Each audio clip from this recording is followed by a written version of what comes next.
Stone. Hello, everybody, and welcome to Savage Blackstone Fortress. So we're all kinds of mixed up as we get back on track for the whole streaming thing. But on Wednesday nights, we play board games, miniature games. So the next game we were going to play is Blackstone Fortress Warhammer Quest, the 40k version of Warhammer Quest.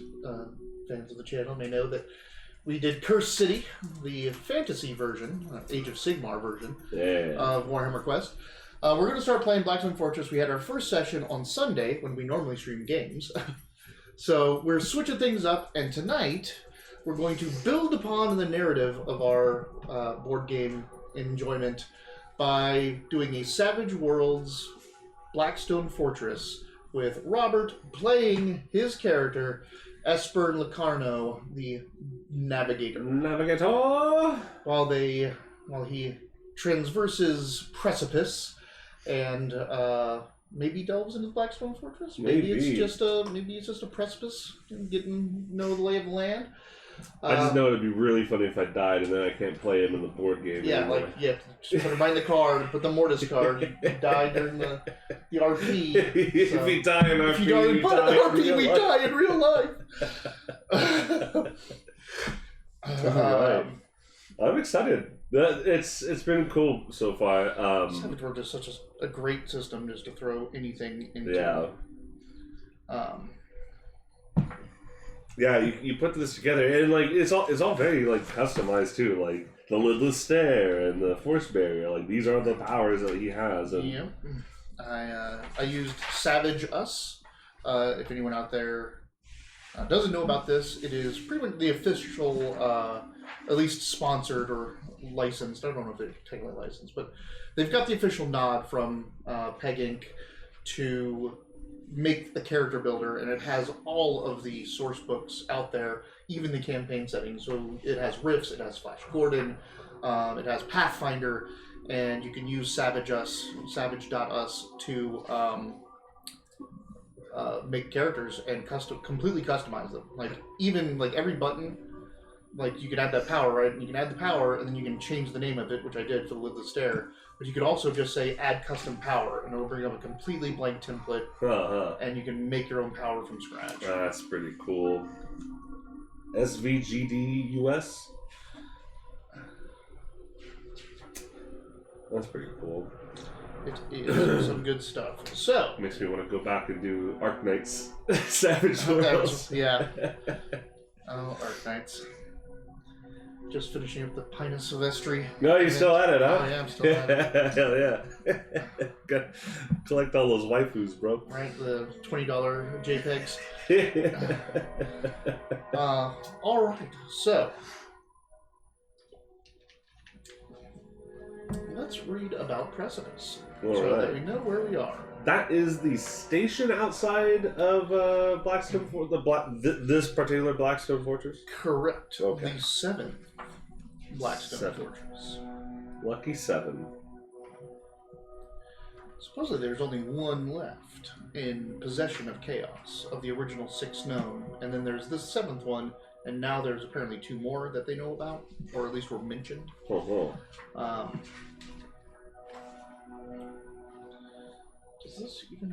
Does this have just a cool description of Precipice? Does it? Maybe it doesn't.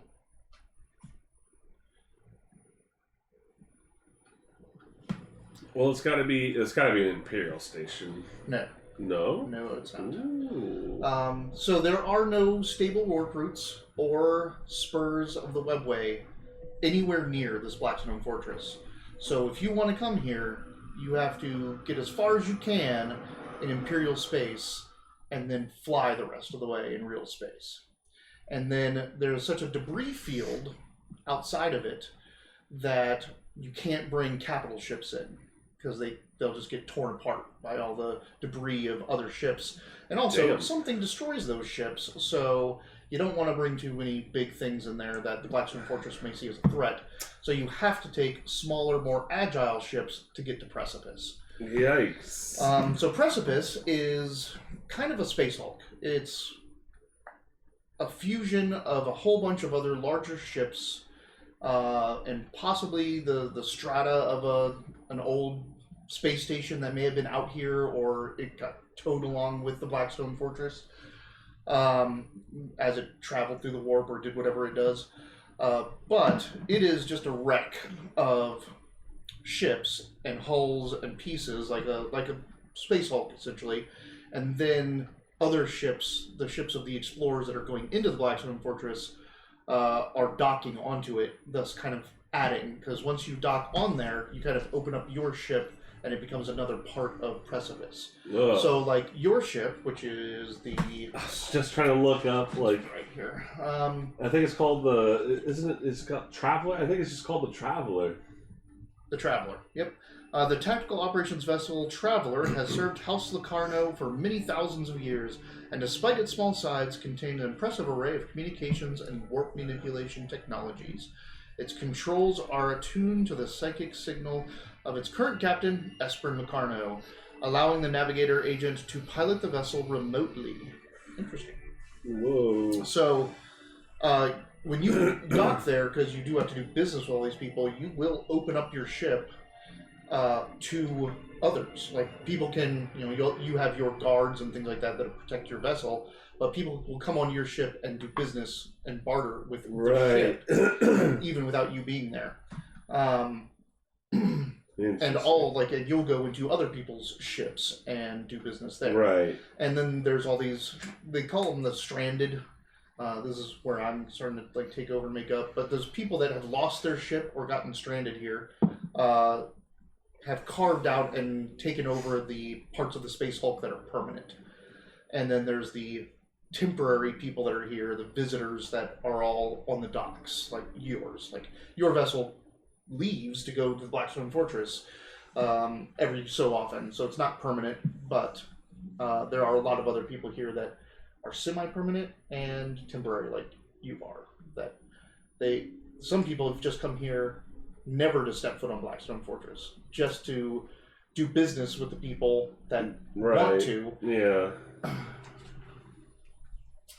Gosh, sounds like a hive of renegades and recidivists. Absolutely. That's why there's so many aliens and stuff in here. Probably a lot of cold trade. Probably. The cold trade is trade in alien artifacts and technology. Xenos technology and artifacts, which is illegal in the Imperium. But you're not in the Imperium, so. That's true. Would a Blackstone Fortress be considered like a Xeno? Now, 6 of them, all the former 6, used to be under the control of the Imperium. So they are an unknown artifact, probably of Xeno's origin, but highly desired by the Imperium. Okay. It's an archaeotech at the least there.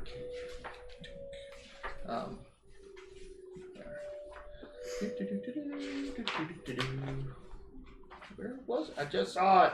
There it is. So,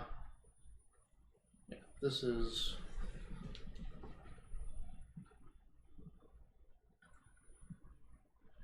Sigmundum Pacificus. So probably can't see that, but the whole of the galaxy. Here's Terra. Yeah. Right. Here's the Nope.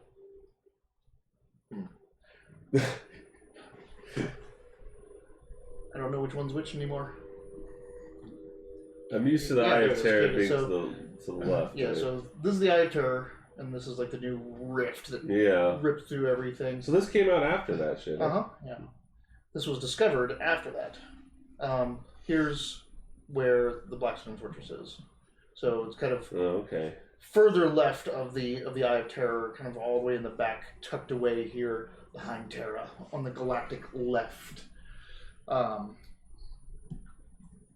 westernmost division of the Imperium is known as the Segmentum Pacificus, one of the 5 segmentae majoris that comprise the Emperor's domain.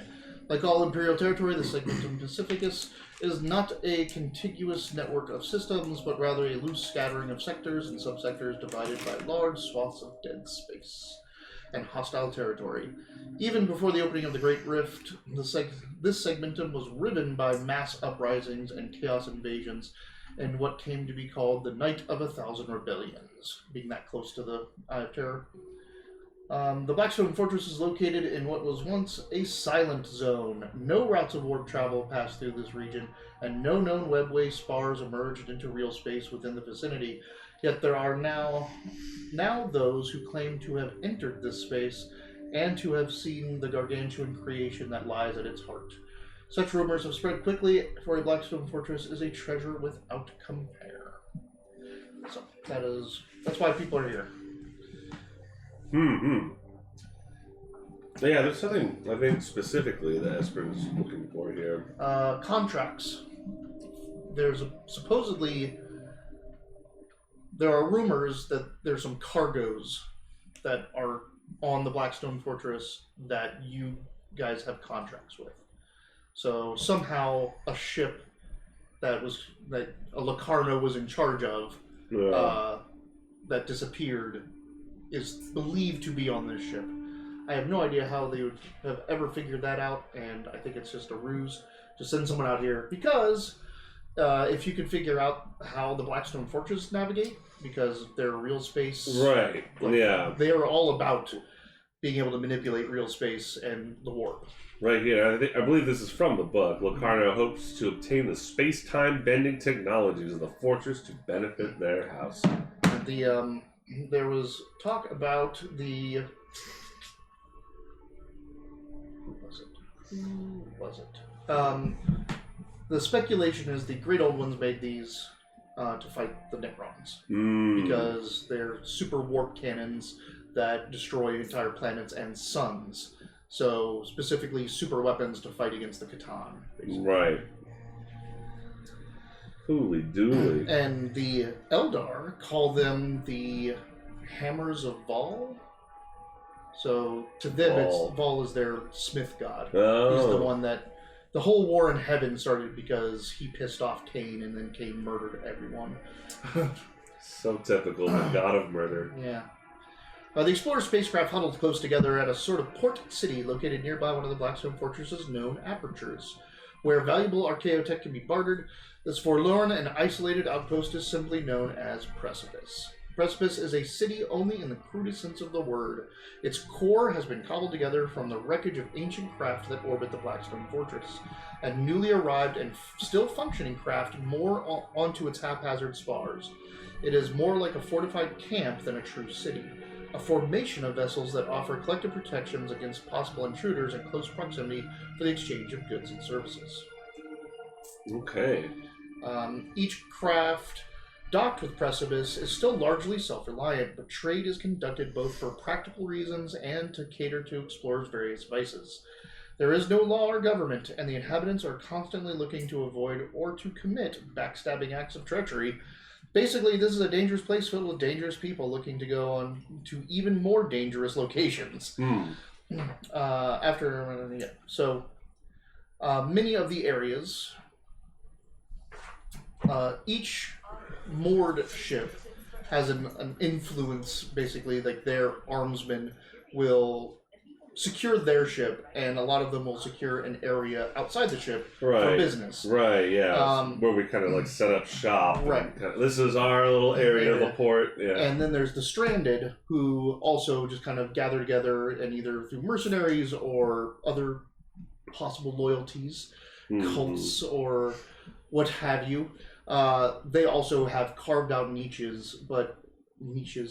Anywhere you go in here, there's not like a central authority. You're going to be passing from one person's sphere of influence to another, and everywhere is only as safe as the people there have the strength of arms and will to make it safe. Right. Yeah. Watch your back. I'm trying to say. I mean, I'm sure I got a whole entourage of guards around me when I step out of this. You have a attaché or a servant that is like your right-hand man, like he's my seneschal. Your seneschal. So you should go ahead and name him. The Seneschal is going to be Espresso? No. Let's see. It's got to be an Imperium name, huh? You want to bring up the blue site? The blue site? Let's see what the blue site's got for us here. Because like you can do the historical names, but they actually have a 40K section, and I think you can do 40K Imperium name generator.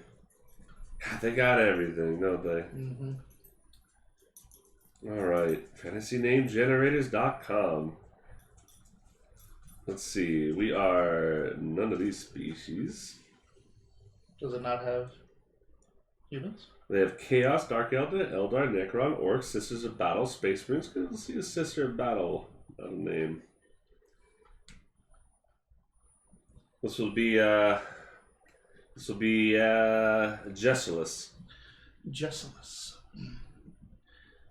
Not Senator. It's a Seneschal. Seneschal. So. Seneschal. Jessalus. Jessalus. Spell that? Jess, O-L-I-S. O-L-I-S. Jessalus. So, you're normally contracted to accompany Janus Drake, the great Janus Drake, into the Blackstone Fortress, but he has gotten some wild hair and has gone off on his own. So you awoke this morning to find that the Vanguard, his shuttle, had departed, and he had made his way to the Blackstone Fortress, and you just hope that it's not to steal something that, you know, is rightfully the Locarno's, and you'll probably have some words from him when he gets back. But you have now found yourself with a day to just try to tie up some loose ends and find some information on your own. Right.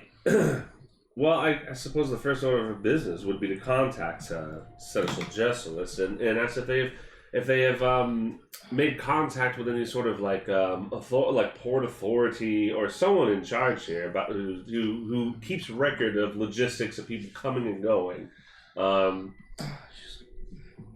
She says, I didn't make contact so much as had to troll out the nets through the dross and find what came up. It seems that a man by the name of Lord Croak is what you are after. Lord Croak. It is said, rumored even, that he is a renegade Imperial sanctioned Psyker. Who has fallen in disfavor and ran here to hide. But he is the closest you will find, so I am told, to a lore keeper on this vessel. Well, we need to find out some sort of footing of information about these lost contracts. Are they supposedly here in Precipice, or? They are. They inhabit an area called the Echo Chambers. It's an old vessel. We believe it might even be an old black ship. Really? From Terra? Well... How did it end up here? Well, I just have to say it is infuriating how many more questions this place poses than answers. Well... Would you like me to accompany you? I have the navigation of Precipice in my auto lodges. Lodges. Absolutely. And I assume you have your weapon. Indeed. I have my stick. We will obviously be going with a contingent of armsmen. Your finest bodyguards. Excellent. All right. Goodly Jessalus. Well, no time like the present. Do you remember? Did you ever watch Flash Gordon, or your movie, the 1970s? God, just movie? the old '70s show, yeah. The '70s movie. Yeah. With what's that mountaineer with a huge mouth? Brian Blessed. Brian Blessed. With his wings. Yeah. Okay, there it is. So I don't know if you remember some of Ming's troops, but they just had like the like the red uniforms with like the helmets with like the 2 eye holes and the yeah. Spread, and they just, like almost robotically would just run up. That's what your armsmen look like. Hell yeah!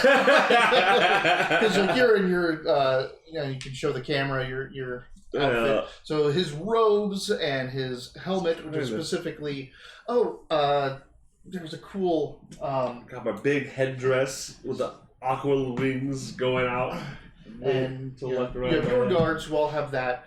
Their apertures on their eyes are set that when your aperture opens, theirs closes. Nice. So hope that hasn't ever malfunctioned. Right. You also have a kill switch for that if need be. Oh shit! It's on my force staff. I thumb it every once in a while. You've seen too much. Jessalus also wears a very ornate helm out with apertures that have the same. Mm-hmm. Though many times she removes the top portion of her helmet and it just has her bottom, which in her mind, and I don't know how you take this, but it's a sign of trust for you. Excellent. Trust of you. Right, yes. It's due to my station. She's not going to hide behind this aperture. She trusts that you're not going to kill her, or if you do, it was for good reason. Yeah. Jessalus is pretty great. A fine, long served, appreciated. Navigators, really.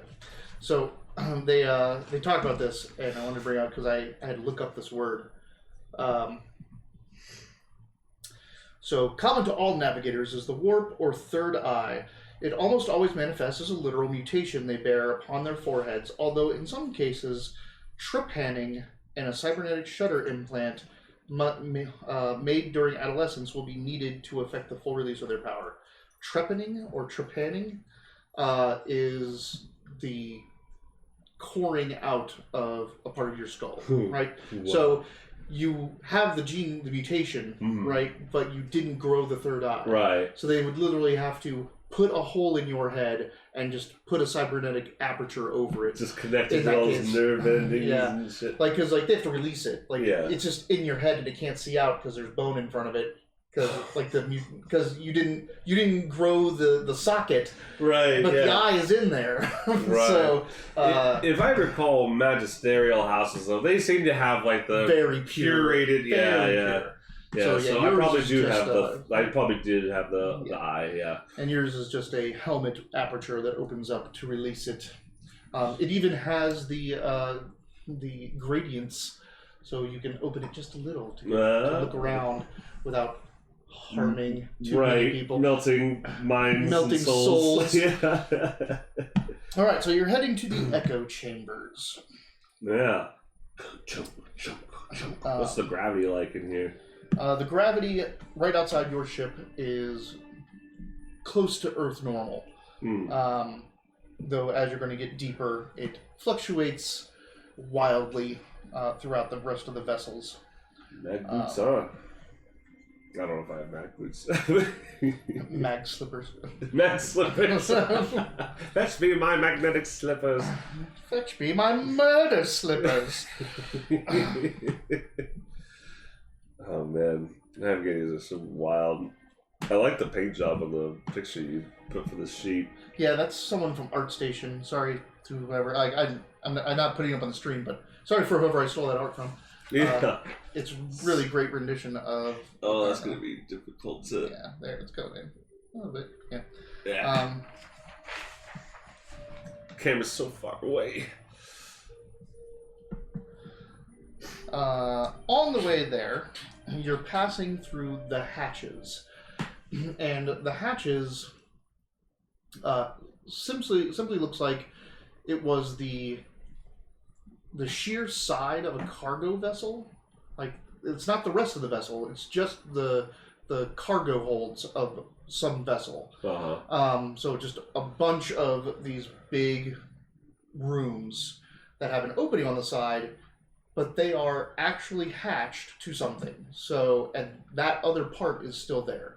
So it's almost like this ship, which was a cargo ship, docked with something that it's supposed to dock with, and it has all the holes to open up. And then that is now here in the Space Hulk, sheared down the sides. Oh, wow. So it's just this cargo hold on one side, or these ship cargo holds, and the station holds on the other side. And does it just have the appearance that it's been like this for a while? Yeah. Yeah. And it's been set up. This is a marketplace. A lot of the stranded come here and sell things that they've scavenged, or grow, or cultivate here in Precipice. But also a lot of the various vessels that are moored here will come here and basically put up small booths to make a quick buck on regular commodities. Mm-hmm. This is where you're going to go get tea and recaf and foodstuffs and the spices, vegetables and fungus. I could notice some of these places, but you have come here before because it has a very, very soothing tea that you quite enjoy. It quiets your eye. You're not sure what it's made from, and you don't ask too many questions. But you sure you probably want to get that secret eventually when you leave this place. Just take that whole shop. Just take that guy. Yeah. What are you doing? My ship's the size of a small city, so we'll just relocate them on our way back. And as you're taking a little moment just to peruse, you're here, why not? Mm-hmm. Just to look around, see if there's anything new and interesting in the hatches. When someone approaches you, I look at my entourage. You're letting someone approach me. Of course, your guards step forward, and everyone else. This man is well fit and wearing very dark, shiny, almost leather-like straps, and it's bondage gear. It looks like Strappy bondage dwarf. gear. Yeah. He's not a dwarf though. He's tall with just beautiful blonde hair and crystal, just two perfect blue eyes. The other thing about him is most places on his skin that are exposed are scarred, and some look organized in ritual, and others look haphazard and egregious, egregious, just random scar tissues and burns and things like that. I'm gonna just got a collar on, but he approaches, and your guards step in front of them. There's a whole pattern to it. They get into these positions, and I kind of stand in this kind of half circle at the center, back at it, just kind of tap my staff down, and it's you are approaching, letting them greet if they want. Yep. He bows deeply to you, and in fairly it's not super well practiced, but it's not super I would say native, but it's well practiced, speaks in High Gothic. So he says, I apologize for impeding your duties, great navigator, but I am here to deliver a message on the behalf of my mistress. The Lady Tazanique would like a word with you. Lady Tazanique. Lady Tazanique. I don't think I know that name. You do not. Yeah. Lady Tazanique. Lady of what? Make a notice check. Notice check. Notice is a D8. And if I recall, I roll with a D6. Always get your wild die. That's a 6. All right. So as you're you're facing this person, but you're also seeing all around you and the reactions people have. You do notice that folks are warily watching this man. So the marketeers here and the vendors and things like that are very. Some of them are very wary of this man. Mm-hmm. Interesting. So yeah, you have not heard of him. And what would this Lady Tazanique have for me? What business would this Lady Tazanique would have with me? With me? She believes She has a proposal of mutually beneficial knowledge that can be gained by House Locarno and herself. I do not know the details. I am just merely a vassal. I see. Very well. Where can I find this Lady Tazanique? Am I to meet them somewhere, or shall I send an invitation for her to come to my ship? I am at your beck and call to lead you to her when you so find the time. I'll take note of that. You seem like you'd be easy to find here. Look at people looking at him. Huh. So I'm on my way to check out the echo chambers, looking for Lord Krog. Yep. Now I just got this invitation. And you're like, that was like just to go see history of comings and goings and all that. I mean, that'll be there whenever. Yeah, so true. What does Jessalus look? I look up at Jessalus. Let's see what Jessalus thinks.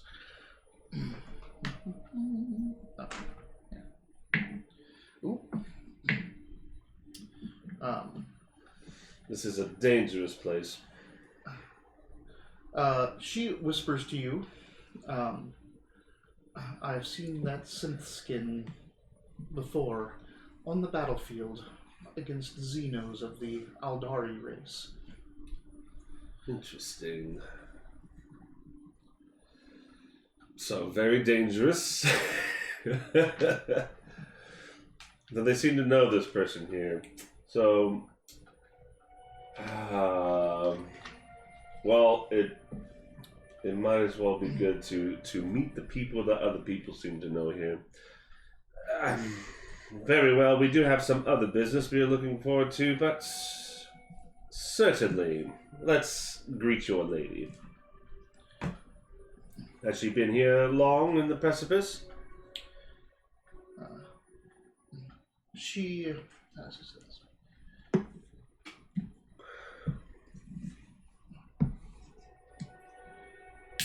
is newly acquainted to this spot.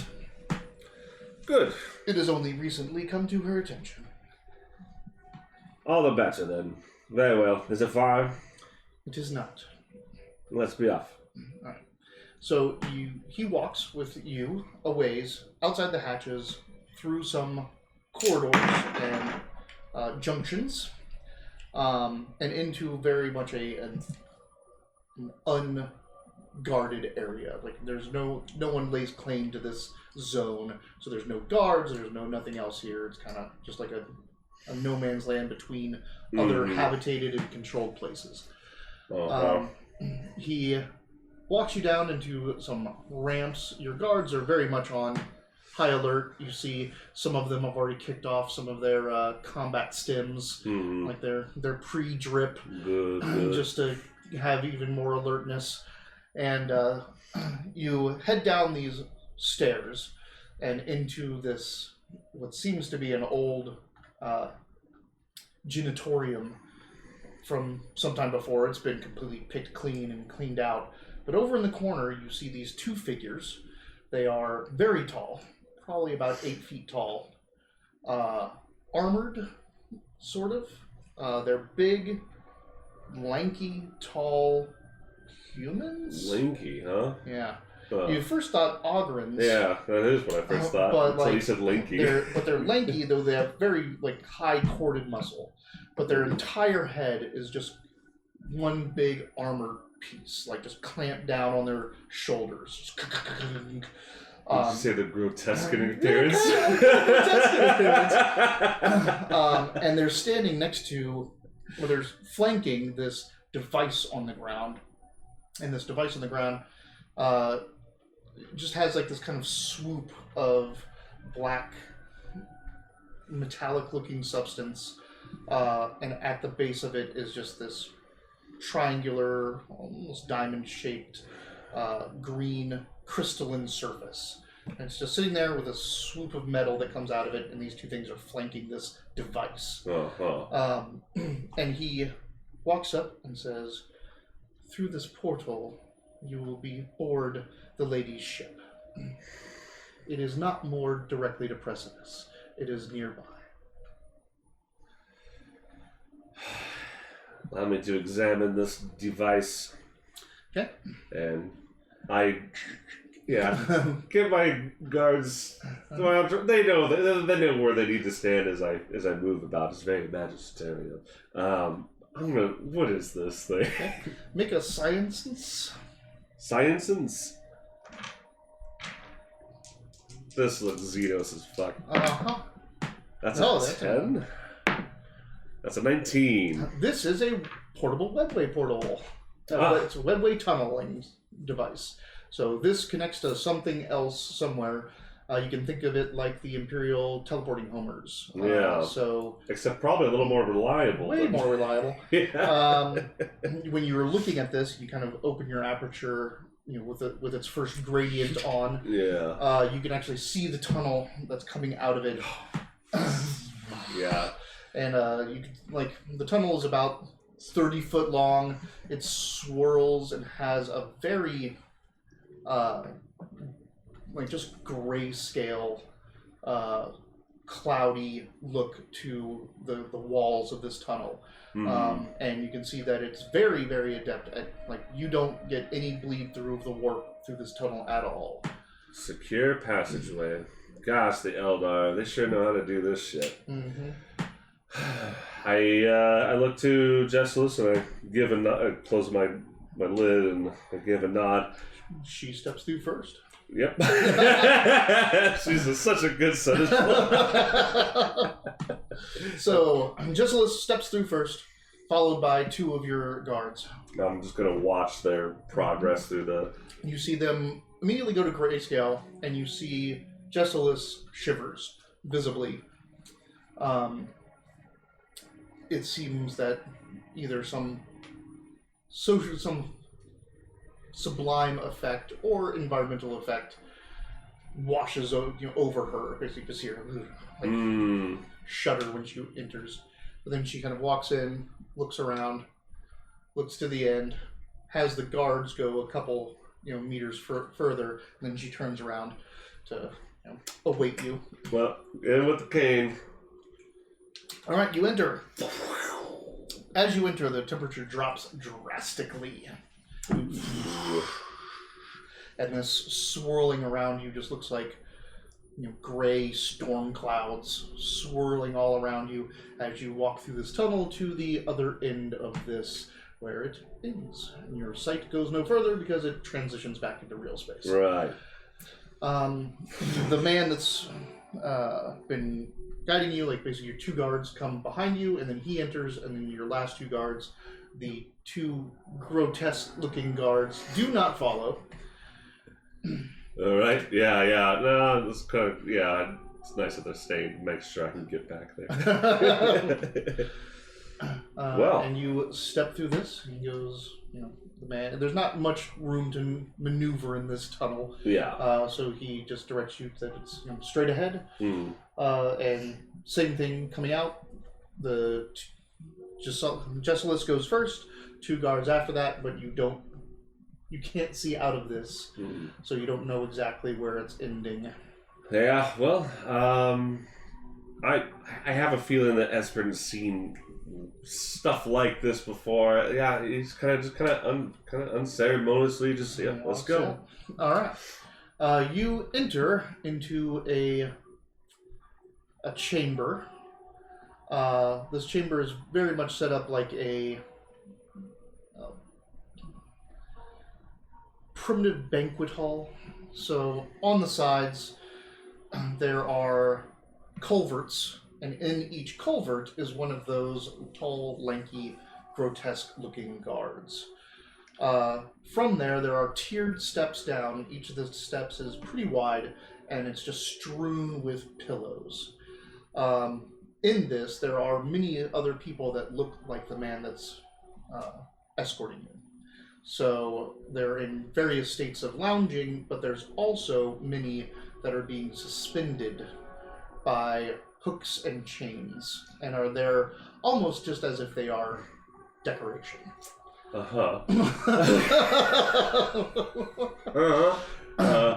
As this goes forward, the entire area is pretty dark. It is lit only by these green panels, like this crystalline panels that kind of just emit a glow in here. It is very chill, very cold, and it goes all the way to the end where there's a grand kind of archway and a curtain of mist is there. Behind this curtain of mist, you see a silhouette of a woman and two green glowing eyes, and then green glowing kind of sigils and runes that kind of outline her figure. Fuck. Actually, sorry, they're not green, they're blue. Oh, okay. Blue glowing eyes, blue glowing. And she's sitting there, and you can see that there are other shadows back there that are tending her. But as you enter, she kind of like waves her hand, and a blue trail emits, and all the silhouettes that are behind the mist from her disappear, and all of the conversation and movement stops. Everyone, all of those servants, all the people in the bondage gear, get up and kneel down facing the mist curtain. They kneel. We're just going to give... We're not going to kneel. No. We're just going to just array ourselves in a presentation. Knowing what I might know about Eldari, I'm not going to make, like, aggressive formations or anything like that. It's just kind of like, just hear them out. That's just hear them out. You do notice that there is one person that doesn't look quite like the rest. Oh, all of these people are humans, by the way. All the people in the bondage here are all humans. There's one woman standing before the mist curtain on the steps, like basically the last area. She's sitting there. She has a big old bowl of some delicacy next to her that she's just popping from and throwing into her mouth. She is an Eldari. She has black hair that's pulled back into a ponytail. She is wearing armor, but it's very, very scant. Just plates here and there and spikes and blades coming off of them. Mm-hmm. She has scars upon her flesh from combats and battles.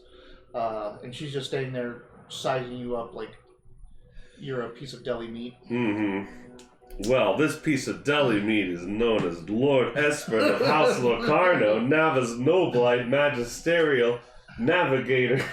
Noblet. Yeah. I give the introductory spiel. Like, I am here on request of Lady Tazanique. Would that be present company? This voice that comes at you, it chills you to hear, and it doesn't seem that it's all spoken word. It almost has this ethereal reverberation quality to it that makes you think that it is also coming to you through the war itself. Right. Like, because the Eldari, like, they're so, like, they have, like psychic implications in, like, their language, even, like, right. So, yeah, and it's almost like you can feel the chill as if, like, her breath was cold and it's, speaking to you on your face. You're covered in masked face. Right, you can, like, feel it. She speaks speaks and says, "Welcome, Esper Locarno. I am so glad you have accepted my invitation," in perfect High Gothic, by the way. I think I have knowledge that you may want to act upon. And why would you offer this to me? Because it also benefits me. In what way? You have been aboard. You have... Sorry. Excuse me? I've been aboard? You have been aboard. I just got here. What? You invited me! You have been aboard the Blackstone Fortress, yes? There are a number of times. And you have encountered those things that your kind refers to as Urguls. Vile Xenos creatures. I think little of them. You may not have ever encountered them before, but if you haven't, I can assure you the ones in this Blackstone fortress are quite unique. Their color patterns are not seen anywhere else that they have migrated to.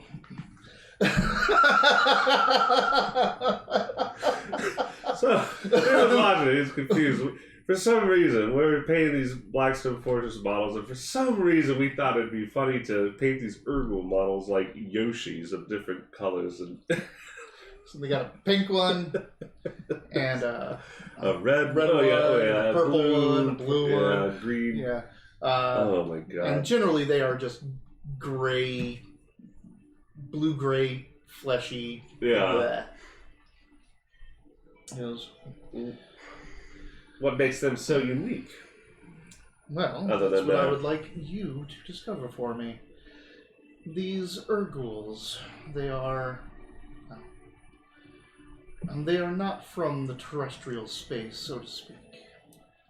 Their migratory patterns, which has confounded your Imperial scholars, is because they quite literally travel through the warp when they migrate. The warp adjacent. Right. Ending up on all kinds of planets and ships all over. But as you must know, there are no Webway spars or even stable warp routes near this Blackstone fortress. It is a very tedious travel to get here. You seem that you have capabilities here. I know I'm sure you're aware that I'm here with contract with others of the Imperium. But do you seem that you have the capable manpower to discover this yourself? Why would you wish for my help? I may have the manpower, but I'm lacking certain sensory Is that equipment. so? Learning differences of our peoples every day. I presume you know what I'm here for personally. If you seem to think that you have something worth offering this information to come back through this webway to you to offer. I know not what your house wants, but I know what navigators crave. Better routes, more control over the warp, faster travel. It is against magisterial law to make this sort of contract between you and I. I am just giving you information. How you act upon that, and what you glean from it, are up to you. The Urguls on this station are quite unique. Their color patterns not seen anywhere amongst their species across the galaxy. They are known to travel the Webway to get to places, to get to their migrations. If you were to go, say, find one of their spawning pits and observe them with your peculiar senses, you may understand something more about them, something that could help me, and something that can help you. Well, information is valuable in all forms. As a gesture of good faith, could you share what information you've gleaned of them so far that has piqued your interest to even know of these spawning pits? Well, I have the location of one, if you so wish, as a sign of good faith. Bediza here can guide you to it. Bediza? No. Bediza nuts.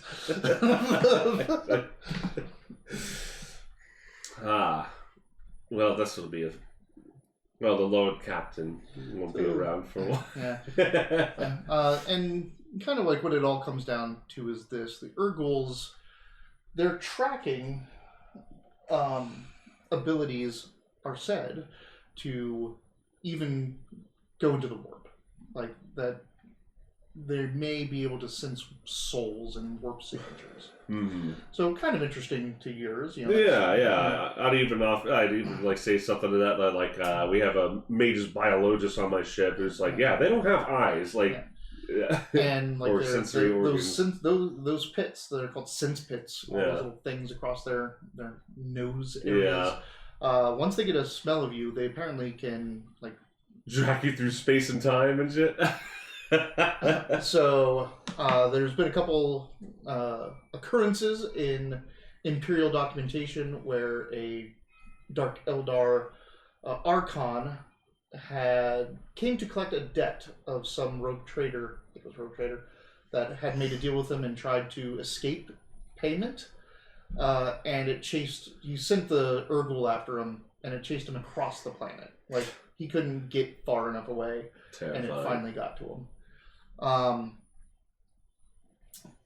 But yeah, so, and according to the Magus biologists, they're completely terrestrial, and like the only thing that can bring them from one planet to another would be a ship or something like that, depositing it. But in completely different parts of the galaxy, you know, even other opposite sides of the galaxy, Urguls have been found. How do they, and like, what is it called? Incidental evolution, or like, you know, that. Oh yeah. When two things just happen to evolve the same way without any migration. It's just coincidence. And it's like, not a coincidence. These things are getting across the galaxy on their own somehow. Just no one knows how. No one knows how. And you know, they don't have ships. They're not building anything. Oh. Imagine if Navigator House, could figure out how to literally walk between planets and systems. Ooh! Greedy forbidden knowledge. This never hurt anyone in 40K. No. Well, consider myself piqued. And all she's saying, and for her, is Bediza will show you, and she just wants to know anything else you find out about these things. Right. Why are they a different color? What is this peculiar mutation that these have? What's Bediza looking like? She's the woman with all the spikes. Oh, okay. And, things. Yeah. Okay, cool. So that's the person who kills me after we find out what you need. Yeah.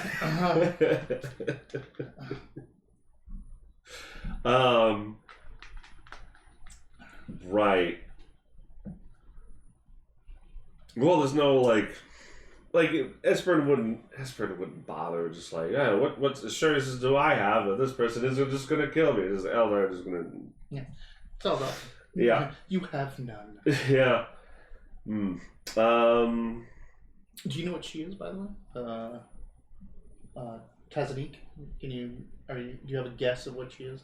No, she's not the one that was like eating. That's Bediza. Bediza is a witch elf. She's a right. Glad. Yeah. Which. Yeah.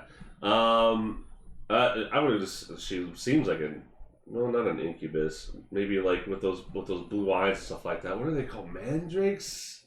Yeah. Terrifying. And normally they don't talk to people. Yeah. I can see why.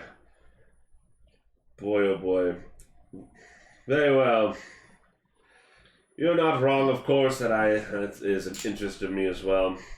I'm assuming, with your Bediza here, that will suffice for whatever I find. They'll know it too at the same time. There is no trinket, guilt, or knowledge that you can offer me that has any value. Only what you discover at my behest is of any interest to me. So just saying that humans have nothing that can. Yeah. You can't buy. Dark Eldar. You can't pay the Dark Eldar. They know. They already know everything. Bediza, huh? How's Jessalus looking? Jessalus she's stoic in all this. She has dealt with the Xenos before. She is not particularly thrilled to be here. Thrilled to be here. Like, you can feel the terseness, like the tenseness of her, how terse she is. Like, as she spoke before, she has fought on the battlefield against Eldar before, and she has opinions about them. Yeah. And none of them are good. I get on my data slate and offer to somebody to get these. She says, no, Bedizo's gonna go with you. Oh, right. That's right. Mm-hmm. So that I pretend I'm doing something important in my data slate and put it away. No, it's not off. We're just ignoring you. Lord Copter's on his way. Posture check and stretch. Oh my gosh. Oh. Sorry, we're too into the RP, man. Too into the RP. Yeah, deep in the Eldar sauce. Oh, that's gonna be Eldar buttfuckery. Yeah. Oh, it's the worst kind of Eldar too. Yep. Oh. Very well. All right. Yeah, I say something about wishing to get back to real space. All right. Well, Bedizo stands up. She grabs some gear and throws it on. Basically, it's like this big diamond-shaped panel, like with some devices on it. Throws it on her back. Then she has a whip. This ball of mesh, it looks like. She puts that somewhere. That's what this small little metal bottle looks like a grenade, right? But it's a silver metal bulb with like the thing on the top with almost what looks like a pin, but it's actually just a circle trigger almost, and this long needle like spout on top of this bulb, which is. And she takes that and hooks it, and she also has several different blades that she takes, and a splinter pistol. And she's like, lead the way. Oh, I'm sure. Hey, well, and I'll say something like I'm certain you can kill me anytime you or your mistress wish, but you know that you will not make it out after my death. And she's kind of like, when she's talking to you, she's not looking you in the eye. She's looking you in the eye. And she's like, I have no desire to be looked upon by your grotesque mutation, monkey. Good. I am just here to get the information for my mistress and be done with you. Excellent, because honestly, the fate of you doing anything else just truly horrifies me in my sleep. Is completely tickled by your threats. I know.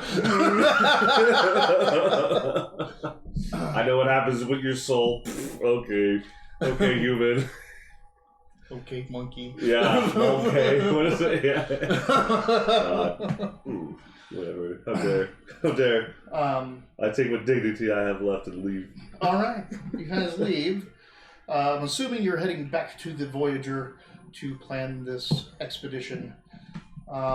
Basically, Bediza says, we're hunting Urgles. We're hunting hunters. This entourage thing isn't going to work. As few people as possible. I can protect you, but more than just a couple others. And if you're bringing anyone else, you should probably make sure they're expendable. Few others. You are that confident in your capabilities. You know how dangerous this place is. Have you been in the fortress before? I have. Very well. Look at my least favorite entourage. And you can hire, besides like trying to take these troops or anything like that, which wouldn't last very long in the Blackstone Fortress anyway, you can hire mercenaries and soldiers and explorers from Precipice. Would you like a list of some that are available for purchase right now? Let's open up the markets. I got 500 smackaroonies on me. All right. So there is an Ogren soldier named Meat. Meek! How did Meek get here? He has no idea. But he has fun when he gets to go into the things. There is a spire noble from a hive world named Elsie Jakara. Elsie Jakara. She is an exhibitionist fighter with a hunting rig that includes a monosword and mirror shield. She takes sport in hunting in the Underhive. Yep. Then you have Princep Iota 333. Princep Iota 333 is a Skitarii Legionnaire that says she has been stationed here. People just call her Lotta or Lotta Threes. That's cute. Did you just come up with that right now? No. Okay. I came up with that yesterday. She has Rustwalkers that she will assign to people that pay her and go online. So Rustwalkers are the remains of Skitarii soldiers that have been soldered back into basically a Legio Cybernetica body. They have very, very long legs, these, kind of robot-y heads. But their big thing is they have transonic weaponry. Weaponry that as it's being swung, it's emitting sonar to get the density of everything around it, and then pitching itself in a sonic vibration to pass through armor and shields, basically. That's dope as fuck. It is dope as fuck. And that's a real, the Rustwalkers are a real Skitarii. Really? I've not once looked into the codex. So the Princeps are basically real people, and the Rustwalkers, and there's another type that the Princeps control, are just their vassals that they control because they're brain, they're servitors basically. Okay, I mean that is a good. I was thinking the same thing. Are they able to interface with technology? The Rustwalker will not be smart enough. The Rustwalker is just there, and Lotta doesn't go on the Blackstone Fortress herself. Smart. Yeah. She even has this cool contract that you have to sign because if you lose the Rustwalker, you at least have to try to make an effort to bring the body back because she doesn't care if it dies. Mm-hmm. She can put it together. But if she loses the core, then she has to find another body. So if it dies, you pay more. If you can't bring back the body, you pay even more. Right. All right. So there's that. That is just a pure killy robotic machine. Then you have Dorian the Doorman. He is a veteran guardsman.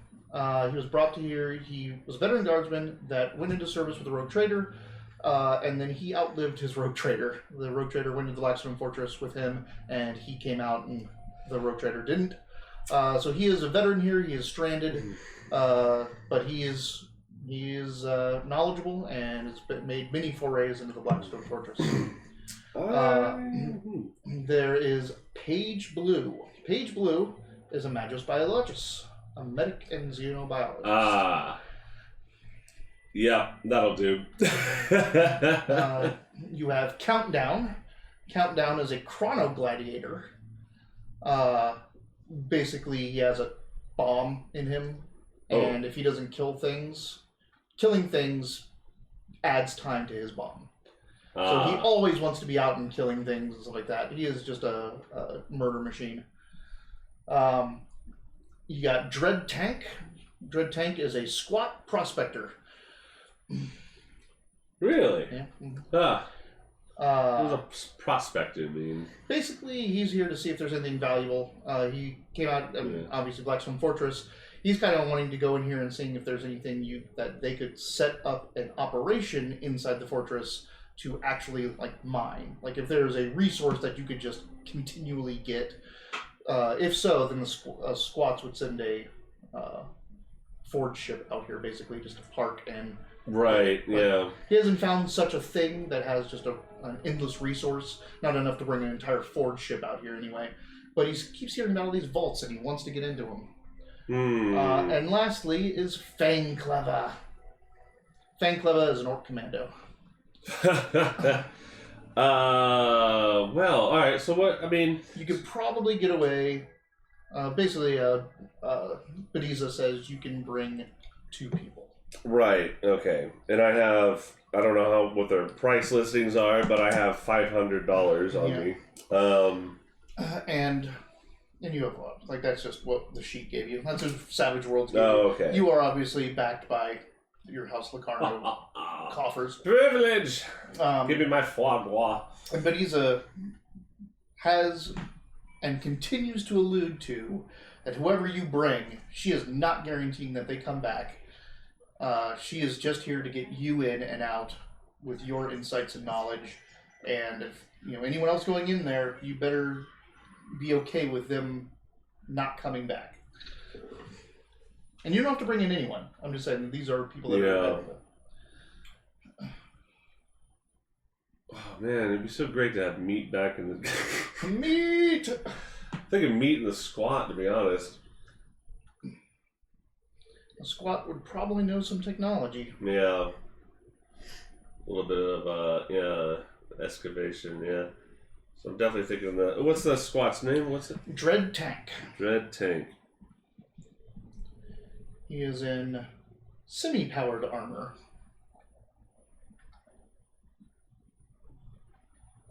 Think of what is it? What's the game you play? Hmm. The dwarves. Deep Stone Galactic. Deep Rock Galactic. Deep Rock Galactic. Yeah, kind of like that kind of armor. Yeah. Bandy. I wish I could bring you to Blackstone Fortress, Bandy. Oh, we have so much fun. She would die so bad. Poor Bandy. Alright, well, so that is somebody, that'd be like, I want the squat because that's kind of like, gosh, if you remember, like, 0 level classes in 3rd edition D&D, like, the expert is like, they don't have, like, the backstab of things of rogues, they just have skill sets, and, I kind of have that now in Tasha's Cauldron of Everything. They have sidekicks. Oh, and one of them is an expert. And okay, maybe one of those Sonic. What that? The Rustwalkers. Yeah, Rustwalkers. Just How do I control them? She gives you. First off, she layers on her protocols of protection from her to you.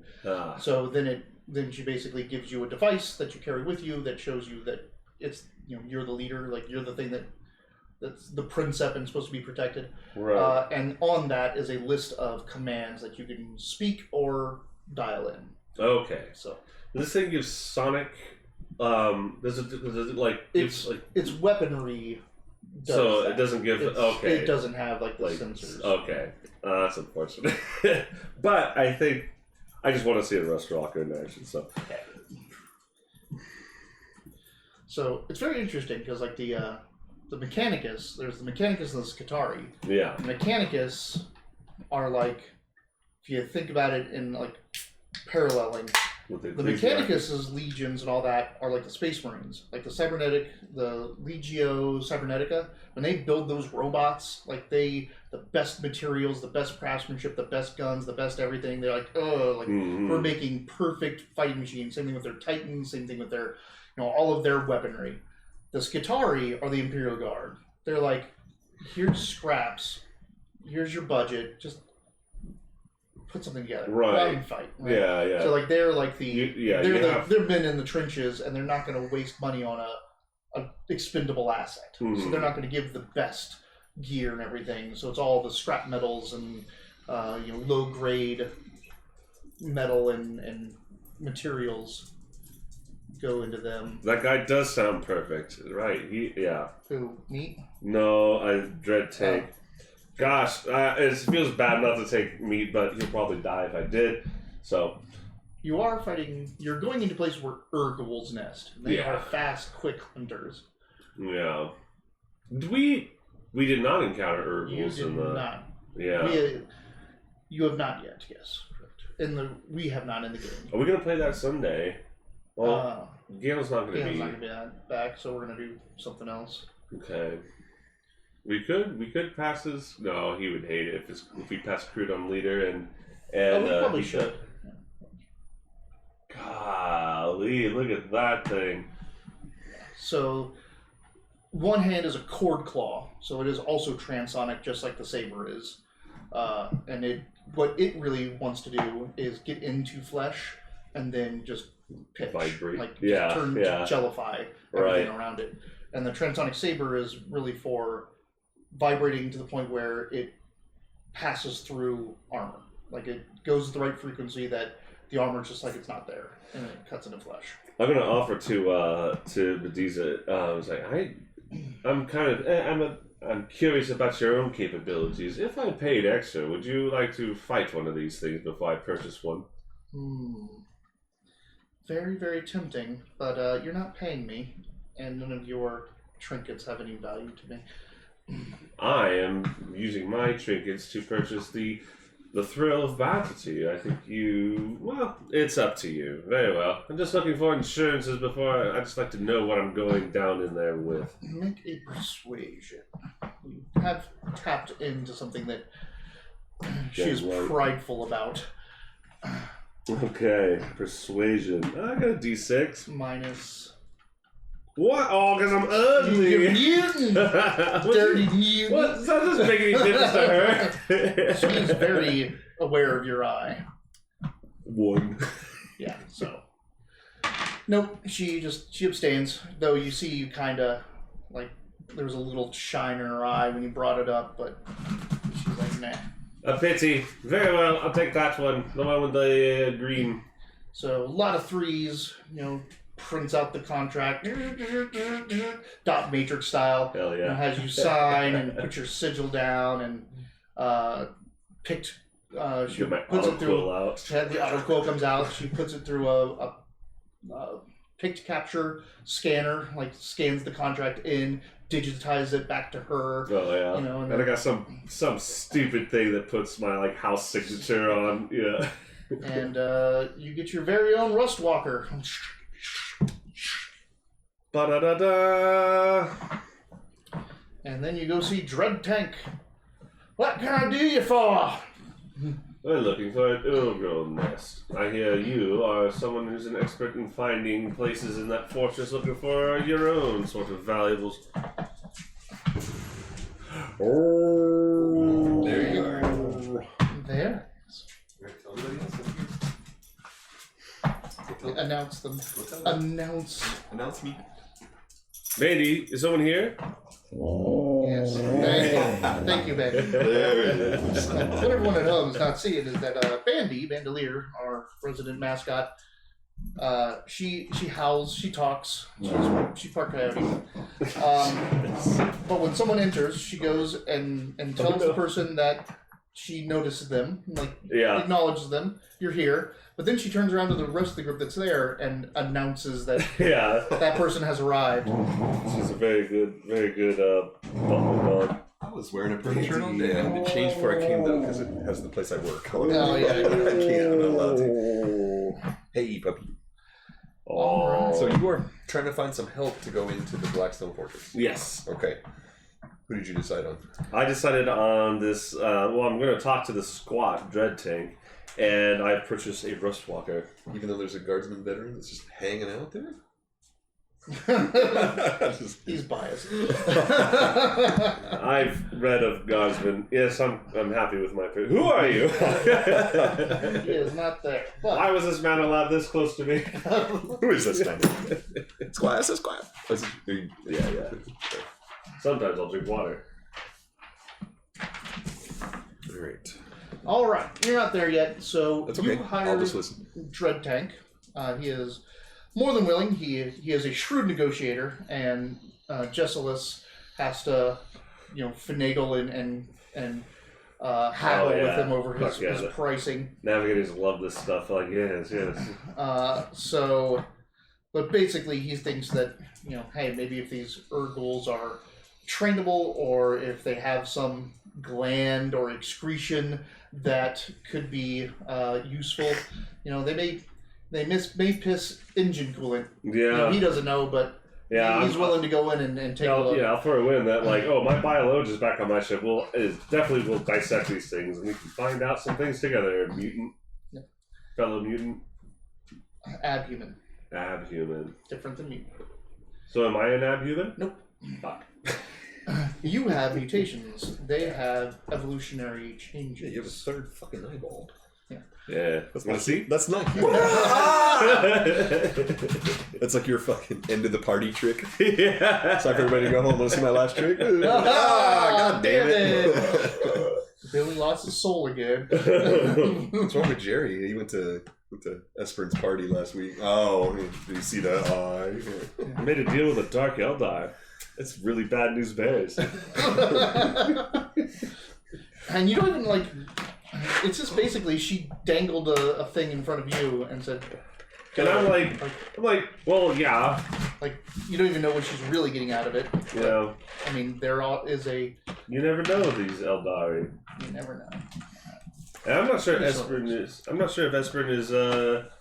Would even quite know the difference between a dark Eldar. No. It's just Eldar. They're just Eldar. There you are. Where the hell have you been? I like it. Clearing my name and returning to Imperial nobility is a minor.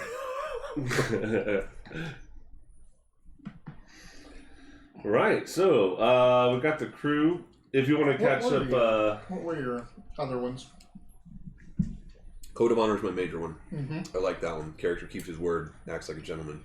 Beautiful. Driven. The hero's actions are driven by some important goal or belief. Mine is to clear my name and return to the Imperial nobility. And then I have an enemy. Mm-hmm. I have a recurring nemesis, a navigator from House Numa. Yep. That's not you, is it? Nope. Okay. He's Locarno. Gotcha. That's right, Locarno. Locarno. Locarno. Okay. What house? I wonder. Numa. Numa? Mm-hmm. Numa? Numa. Mylahi? No, you're not Numa House, are you? No. No, okay. We're memeing on you.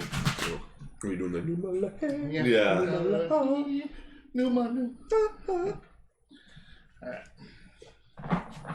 All right. I guess. All right. Yeah. These are so good.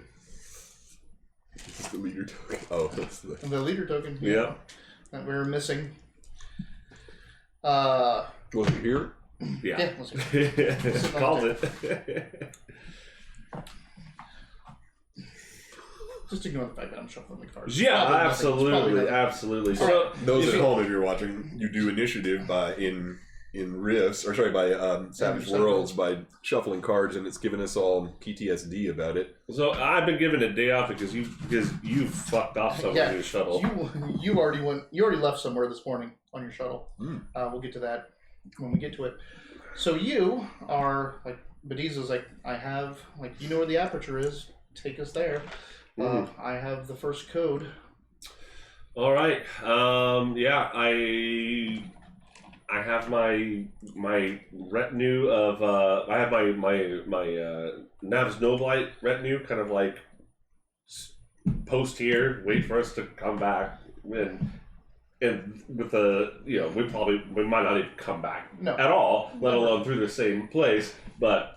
You can hold your mooring. I mean, you have you've set up outside your mooring. Yeah. So you have the retinue that's outside, that your public facing area is there, and the Voyager breaks off and makes its way towards the Blackstone Fortress, towards the aperture, one of the only few places that is safe and known to open and go in. I'm sorry. What's the Voyager? Your ship? Oh, the Traveler. The Traveler. Star Trek. Janeway! Yeah. The Traveler heads off. You head up in there and into the aperture. There are several spars that can connect you to the Blackstone Fortress. You see a couple derelict ships that have been there for, hooked to their spars for weeks. Mm-hmm. Probably, who knows if the expeditions are still even alive of those people. But you see the Vanguard is set to one of the moors. And Bediza tells you, we need one on the east side, or the east however you talk about direction in space. Where is that in difference to where we see the so in Drake this shuttle? zone where all the moors are, where all the spars are, the Vanguard's over here, and you'll be going this way. Okay. So you have to do an 8. It's not quadrants anymore. It would be oclets. So space is done by the coordinate plane. So you have your x-axis and your y-axis. Yeah. And your w-axis. So and that's what direction? Like if you just wanted to say. So you would have to pick a point of origin and then define the 8 quadrants or the 8 parts based on that, because you have your 4 on the top, which is like positive, negative, negative, negative, positive, positive, and positive, negative, and then you have the same on the bottom, negative, negative, negative, positive, negative, because it's 3-dimensional space. So you would have octants instead of quadrants. So you would need to say upper right quadrant or upper right octant, that sort of thing. There's probably like a convenient code. I'm sure there's a. We'll have to look that up for next time. That's kind of that'll be my interesting. job. I'll look that up. Yeah. All right. Cool. All right. I will give like a command on our way over there when we see the Vanguard to like give like a long range Vox signal to the Vanguard to Jessla says she'll try to contact them. Obviously his seneschal didn't go into Blackstone Fortress. He's probably sitting in that ship right now, waiting for his mechanics to come basically, back. Just giving a signal that the traveler is docking into the fortress, and just let him know. It's inclination and declination. That's what it is when you're doing avionics. Oh. So it would be 12 degrees at 4-degree inclination. So you turn to 12 degrees, which would be way over there, and then at 4 degrees inclination would be just a touch. So you would give things by as opposed to 4 degree by 6 degree inclination. Instead of at your 12 o'clock, you'd say at your 12 degree declination. 12 degrees starboard, 6 degrees inclination. What does that relate with? Like, what is it? Athmos. When you're doing, when I play Space Engineers with Galen, we had the perfect question. We had a radar ship, and I had to give him coordinates because he's in the pilot seat, and I'm doing long scanning. I bet there are words for Athmos, and I forgot what the opposite of Athmos was. Fuck. Because you have yaw and pitch is one thing, and then you have yaw is yaw and then pitch. Yeah. And then you've got pitch. Right. It is azimuth and something. Okay, hang on. All right. Yeah. You look that up while he goes into the ship. You dock. Yeah. Bediza transmits the codes, and you wait and wait, and the aperture of the docking of the Blackstone Fortress opens. Where did you find those codes, if you don't mind my asking? I don't question the Lady Tazanique. Ever? I wouldn't be standing before you if I ever had. Ooh. It's called a coordinate frame. That's the octant, because you have a coordinate plane. Yeah. But if it goes out on the w-axis or the z-axis, then you have a coordinate frame. I love it. So why does she need you then? Anyway, don't mind me. I'm full of questions. And the prospector turns on his lamp that's on his shoulder. He picks up his what's his loadout like? He has got a bolt launcher. Just got this big old piece of tungsten metal, like just a big disc of metal that he locks up into it, and this thing shears a shard of it and accelerates it. And basically shoots out bolts of tungsten like this. That's and sick. Below it, he has a massive, it's a chain, basically just a big chain bayonet type of thing, but it superheats. Ooh. So this is surprising. I was almost 100% correct. Really? XYZ, a frame like the international SERS, whatever that is, blah, blah, blah, uses a spherical coordinate system of right ascension, declination, and distance. Huh. So you pick a degree, and you pick your angle, you can do that on the clock, and then you pick a degrees of inclination or declination, and then you name a distance. Whoa. So you would say right ascension 4 degrees at 3 o'clock, for 2 parsecs. That's fucking sick, dude. So I was right. I can't believe I got that Well right. done. I know. I'm excited. That was fun. But I don't. But we gotta get those other words though. Yeah. The ismuth, bismuth, azimuth. Asthmus. Asthmus sounds right. ASTHMUS, right? Asthmus. Yeah, Galen knows. He taught me it. Galen, where are you? Why aren't you watching this? He's out digging around in Lake Pleasant, hating life. What stance do you have your Rustwalker in? So it can be Guard, Shadow, Vanguard, or I think that'll be the 3 for right now. So Guard would be standing next to you or being as close proximity to you as possible. Vanguard would be going up front, and shadowing is behind you. I would like it to be in Guard if Dread Tank is confident in it seems like a scout in some kind of way. If he's confident in that, the azimuth is the clock face. Oh, so your azimuth. So instead of like 4 o'clock. Yeah. So your azimuth is 360 degrees. So you do the whole thing by degrees.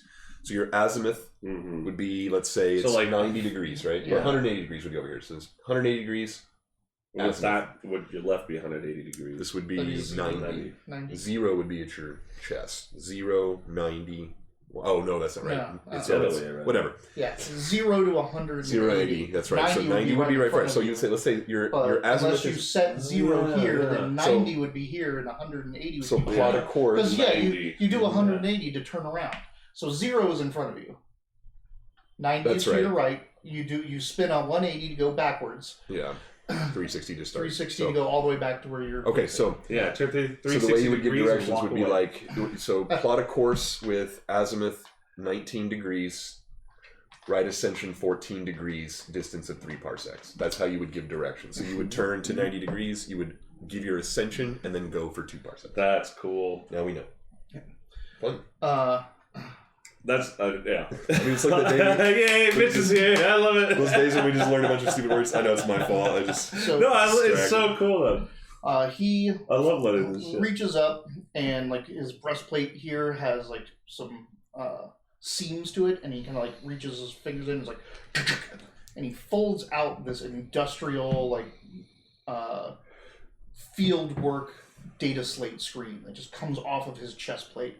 And it's on an aperture, so it goes and it slides out, and it's just holding in front of him now. So he has a screen there, his flashlight's up here, his gun is locked to the bottom of his arm. He pulls out this round metal ball. It's got like old dents and everything on this in it. And he sticks it to the end of his barrel. It doesn't fit in the barrel, it just wink, but you can see like magnetizes because this thing is like a railgun. And he just like boom, and he launches it inside. And you just hear it go, bong, bong, bong. And every time it does that, you see a ping appear on his screen, and it starts to echo out the chamber and report back what the chamber you're about to walk into looks like. Bong, excellent. Bong, bong. Fucking love it. And he's like, dong, dong, dong, dong, dong, dong. He's like, yep, I'll have to remember to get that. And he starts to walk in, and las gunfire starts coming out, and he's like, ah! Okay. Pitches off to the side. Someone has been laying ambush at this spar's entrance. Right.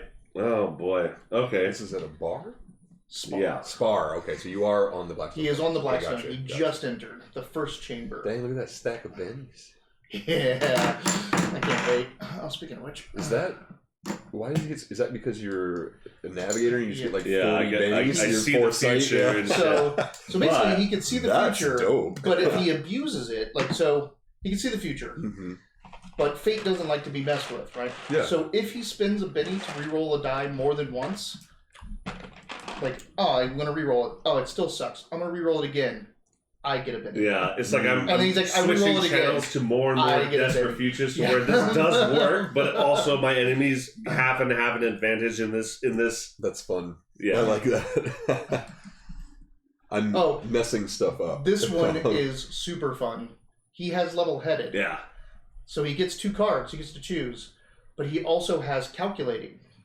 So if he has a 5, if he chooses a 5 or less, he gets that bonus. Yeah. So he gets to choose, like, go fast or go slow and get the bonus. Nice. Yeah. So, but those are both above Those are 5, both so I'm above going to go with the ace. Yep. That's real quick. all right. This is for Ugly. I know. Hurts my heart. you control your allies. So Okay. So Dread Tank. That is for Dread okay. Tank and for the Rust Walker. Okay. And this is Bediza. She can't have that. Sorry. Custom meaning you attach this customly, or you made this? You ace of diamonds? You go first. Oh, I do. It's It's spades, hearts, diamonds, clubs. And this is your adversaries. Oh, what? We just Ace get, of we just clubs. got triple aces Wow.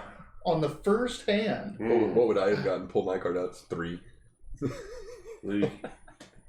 Yeah. I mean, you would have gotten Yeah. 4 probably.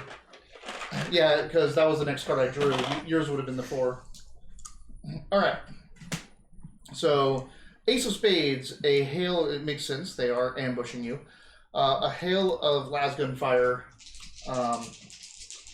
comes at you. Oh, it's a spade? Shit! I Yeah. thought that was clubs. Okay. So we're gonna start with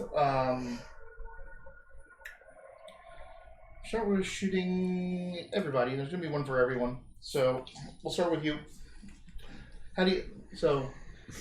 Because of the orc game, I rolled everything in front of us and all that, and that was really fun. But we also saw that death isn't always the greatest, and sometimes just letting dice. I don't have boys this time. You don't have boys. Do you want me to roll in front like the other Savage Worlds games, or do you want me to do? It's my okay, normal yeah. Because honestly, even if this ends in our deaths, it will just be one of Esperon's Future visions of what could have been. That makes sense. Yeah. Why All not? right, so you start with no range, no vision penalties. That's a hit. So Okay. you have 9 armor. This is a lasgun. It has 2 points of AP. So it has to beat a 7. Well, No, sorry, it doesn't have 2 points of AP. You're right. It only has none. It'll have none. It's a regular gun. Flashlight. Spicy flashlights. Yeah. There we go. 7, 8, 9, 10, 11. 11 to 9 is a stun. So you'll be shaken. You'll be shaken. Shaken. Does that try to... Yep. You're like, Yeah. ah! Damn it! Alright. This is against Dread. Dread gets missed. This is against your Rust Walker. The Rust Walker has... I can't remember what it's called. But it's... He's so fast that any shots against him get -2. Okay. So they need to get a 6 to shoot him. And this is Bediza. She also has the same ability. So you're the only one that's like, ah! Makes sense. Makes sense. Then a man runs up out of the close darkness with a flame. No. No. Oh, shit, dude. Oh, no! Ah, shit.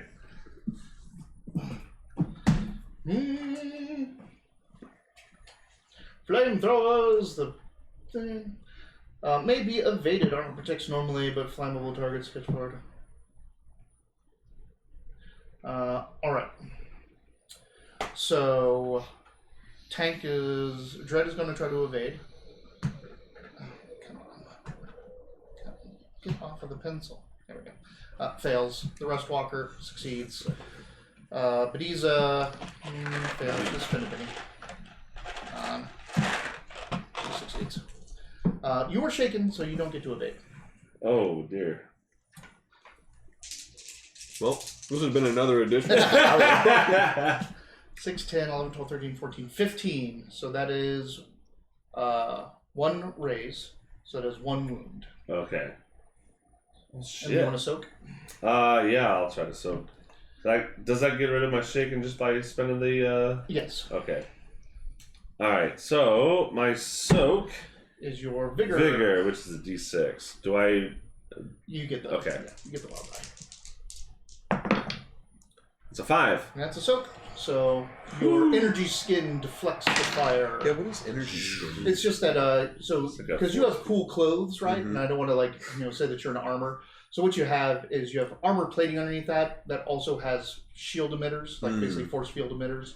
So, yeah, it's kind of like that. What do they call that in the game? It's kind of like that Iron Cross, not Iron Cross. the, Jesus Christ, you know what I'm talking Iron about? Halo. Iron Halo. Yeah, it's just like it just gives like a weird like force kind of field around you. Gotcha. So that's why you have a 9 toughness while you're wearing furs and. I mean, he has a breastplate on. Yeah.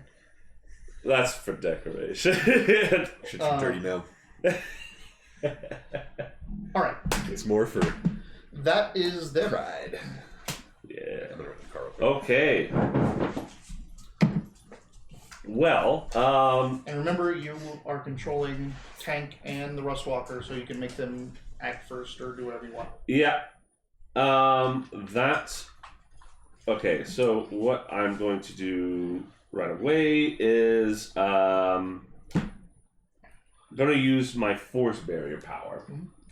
Why wouldn't I? And I'm going to. So it says +1, but it's going to be like a -1 to my roll. What is it for? I'm going to extend it to another person. I'm going to extend it to Dread Tank. So it's roll your focus my focus is a D10. minus. Actually, it's going to be even. So since you can only cast this basically on yourself, you get a +1 to the roll. For the okay. barrier, and now you have a -1 because you're covering one. Oh, person's, okay. So Great. just an even roll. You can always cover one other person at even. All and right. yourself at a +1. That's a 9. Yep, that is a success with a raise. Okay. I don't know what the barrier does. The barrier have raises? So it says 2/-4 to attack. Okay, so so all attacks against you will now be at -4. Because you got the raise. And the dwarf as well. And the dwarf. So that's awesome. That's pretty sick. He's like, "Whoa! What fuckery is it? Oh, sorry." I thought your people were familiar with this eventuality. Right. Yeah. I forgot myself, Navigator. Apologize.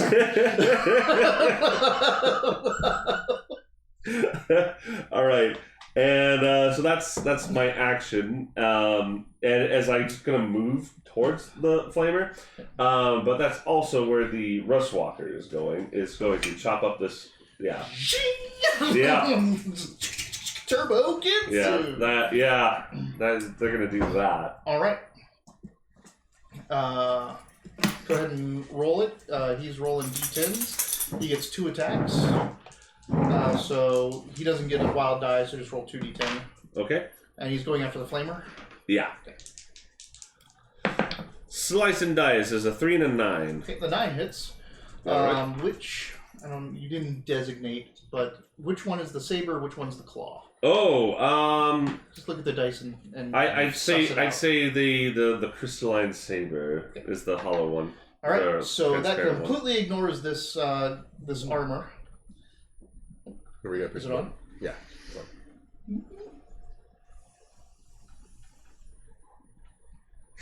Can you give me One of these two, would you? Oh, dang it, I'm the bartender again. Yeah. How did this happen?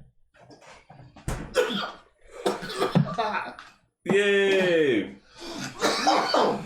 Banana. No, you okay? no! So the last time you hit this, the battery was almost dead. I didn't even think about that. Okay. It's all charged up. The tank is fresh. Everything is brand new. Sorry. It's funny how I can get you that. Well, All right. just like the other ones, this one's on the medium heat, so like it's getting a little more of a pull for me. Oh, right. I forgot about that. So, do you remember what just happened? Yes. So the saber, yeah. The saber hit with a 9, Yeah. which is a hit with a raise. No, Yeah. it's not. Oh, they have okay. a 5. They have a 5 parry. But it's a hit. It's a hit, completely ignores armor. Well, it's a hit at 5, right? Huh? It's a hit at 5. It's a hit at 5. So then it adds 4. So Oh, 4. Yeah, it's a 4. It's raise, only 4. yeah. It is a raise. So, yeah, exactly All right, at a raise. So, I'm glad you're here. 2d8 plus 2 plus the d6 from the raise, ignoring armor. I swear Suede is like the only system that I like really have. I just add all this up. Add all it up. That's going to be 8, 13. 13. Plus whatever they got, if anything. Or pen, or... Well, they just ignore armor. Yeah, it just ignores armor. So it's just his toughness, which is a 5. So 13 is... 8, that's a difference of 8, yeah. Or 2 wounds. Yeah, so he comes down with the claw and just cuts through the into the flamer. You see the pilot, like the barrel of the flamer goes up into the air and the pilot light like goes off. And then the saber just... And you see him like, he kind of like staggers backwards. And he's in his flak armor. He's a traitor guardsman. He's in his flak armor. He's like, and he's like grabbing himself. And then you just see blood just soak through his pants. Oh. And he flops to the side very oddly. Oh. Because his clothes and armor are still intact, but he has been bisected. So he is just being held in person shape by his clothes and armor. My God, just vibrates through the molecules. And he pitches over onto the ground. Based. Alright. Base. Yeah. And then the dwarf is going to... They have a force field, so I'll leave it up to you if they move to cover or not, or if they know the warp well enough, but they're just going to start going at it on the last gunners. Alright, so he's putting his staccato fire of this, and it sounds really cool because it's like, and then the sound barrier breaks. That's beautiful. Good physics. It is 2 dice. He has got a d8 shooting skill, so 2d8. 2d8. These guys are in cover, so he needs 6s. That's a 6. Alright, so these, it doesn't fire fast, and they're like hitting through. Oh, wait. This thing ignores cover. What was the other one? 5. So 2 hits. Yeah, because these things are passing right through Rail most gun. cover. And Yeah, tungsten spikes off a magnetic rail. So that's 2 hits. Let's roll damage on the first. That is... what should I give that damage? Remember that guy who got his head blown off by a rail gun in The Expanse? Which season? The first season. It was the guy that the pilot, that pilot with the beard. Yeah. He saved his life when they first were in that little shuttle after the Canterbury got blown up. And the pilot saved that guy's life, and this guy. And he's sitting in the thing, and it just goes right through. Yeah, it was just like they're mid conversation. And it was just gone. That's pretty. It's pretty close to what happens in the book too, because in the book they get apprehended by the Martians. And that's where they were in this scene. Okay, so that's that scene. So they're they're all like, "Why is the pilot cell wearing a Martian uniform?" Yeah. And then all of a sudden he's just dead. Yeah, Mm-hmm. like that happens in the book too, because the ship goes under attack, and they're just like, Yeah. It's the first time in the book that you really get to see like, oh fuck, you are not safe in a ship. Like, this is not a good place to be. You can't make them heavy enough, really. Like, Yeah, it's all a blade of armor. Who cares about the 2d10. armor? Yeah. All right, 2d10. We'll use the same as the saber and claw dice. That's a 2 and a 2. Yeah. There we go. I hurt the cover. You should see the These cover are though. these are your characters. Like, you control them. You can spend a Benny to reroll damage if you want. Ooh, I did see a better shot in this future. It's gonna be an 8 and an 8. Yeah, 16 damage to this poor guy. AP 2, AP 4. I mean, just again, just like the Expanse. Yeah. And Pitches it was out. just over. It's quick for them. Very merciful killing thing. Yep. So that's all of you. Give me your cog. Oh, baby, that felt good. All right. And I moved to that flavor, so I just like watched. I'm like, yeah, it's like, wow, I just watched that murder happen with that sword. Let's see what Batista wants to do. She has already leapt behind cover, and she's like getting a lay of the land. She sees you guys just tearing everything up. Will she help? Or will she just let the monkeys take care of it? She'll let the monkeys take care of it. We're doing fine. Yep. So you're here researching the origin of some very strangely colored herbs. Urgles, yeah. Mm-hmm. Yeah, it might give some insights. They don't take the normal modeled light blue color. Here. I'll take the 9. Yeah. Yeah, like, they're right. It's like, we might learn something about moving through space and time. You saw, it's a very annoying trip here without any way to just warp over to it. And even more so is, let's just say, even if they didn't walk here on their own, like there really is no Webway spars or the warp, just can't be gotten to here. Mm. They got on this vessel somehow. And if they got on this vessel while it was here, that means somewhere in this vessel is possible access to the warp or the Webway. And if you can find just a doorway to the Webway that goes somewhere else. Yeah, there's also like you're right. I am a navigator. That is interesting to me. And that's supposedly on the Blackstone Fortress. That entrance, maybe this Eldar. That's just a possible. It's one of the Gotcha. So she invited me. Is like, hey, so we don't have to. We're not even really making a deal. It's just like, just to let you know, there's something interesting there. I kind of want to check it out. I can send one of my people if you're checking that out. I know where it is. Yeah, it's like I would like to see it. I would like to see it. Yeah, that's pretty much all she said. Yeah. All right, you are going on 9 of hearts. Oh boy! You couldn't go first with an ace last turn and go first with a 9. Yeah, right. Yeah. You lose with the ace and you win with the 9. All right. Clubs. With the warp barrier around me, I just start walking past that dwarf as he's firing. Now, remember, that thing doesn't move with you. What? You drop it in squares, right? Like that's how the game plays it. And I think I wrote it down on there. You probably did. Yeah. So you are walking, and you can cast that every turn, right? Like and you can also multi-action, but you leave that warp cloud behind you. Oh, okay. So less cool thing. I look over, the lasgun's coming, and is that dwarf safe if I open the shutter in my eye? His back's to me. I want to. You might want to just tell him not to look. Yeah. Basically. Do not look upon the eye. Oh, and he hits something on his thumb of his glove, and his welding goggles come down. Is Jessel's is not with us? She's back on my shelf. No, she's not. She's my seneschal. You don't expend her and no. But she can hold her own in combat. No, she'll be the first through a portal between the two of us just to make sure it's all right. But she's not expendable at the same time. Yeah. So you are opening up the eye. Yeah, the lidless stare. I'm going to. It's a cone template, and so I'm just gonna be looking where that last fire is and see if that's in my visual influence. All right, roll your little casty cast. My focus. Yeah. Okay, so that's a D10 and a D6.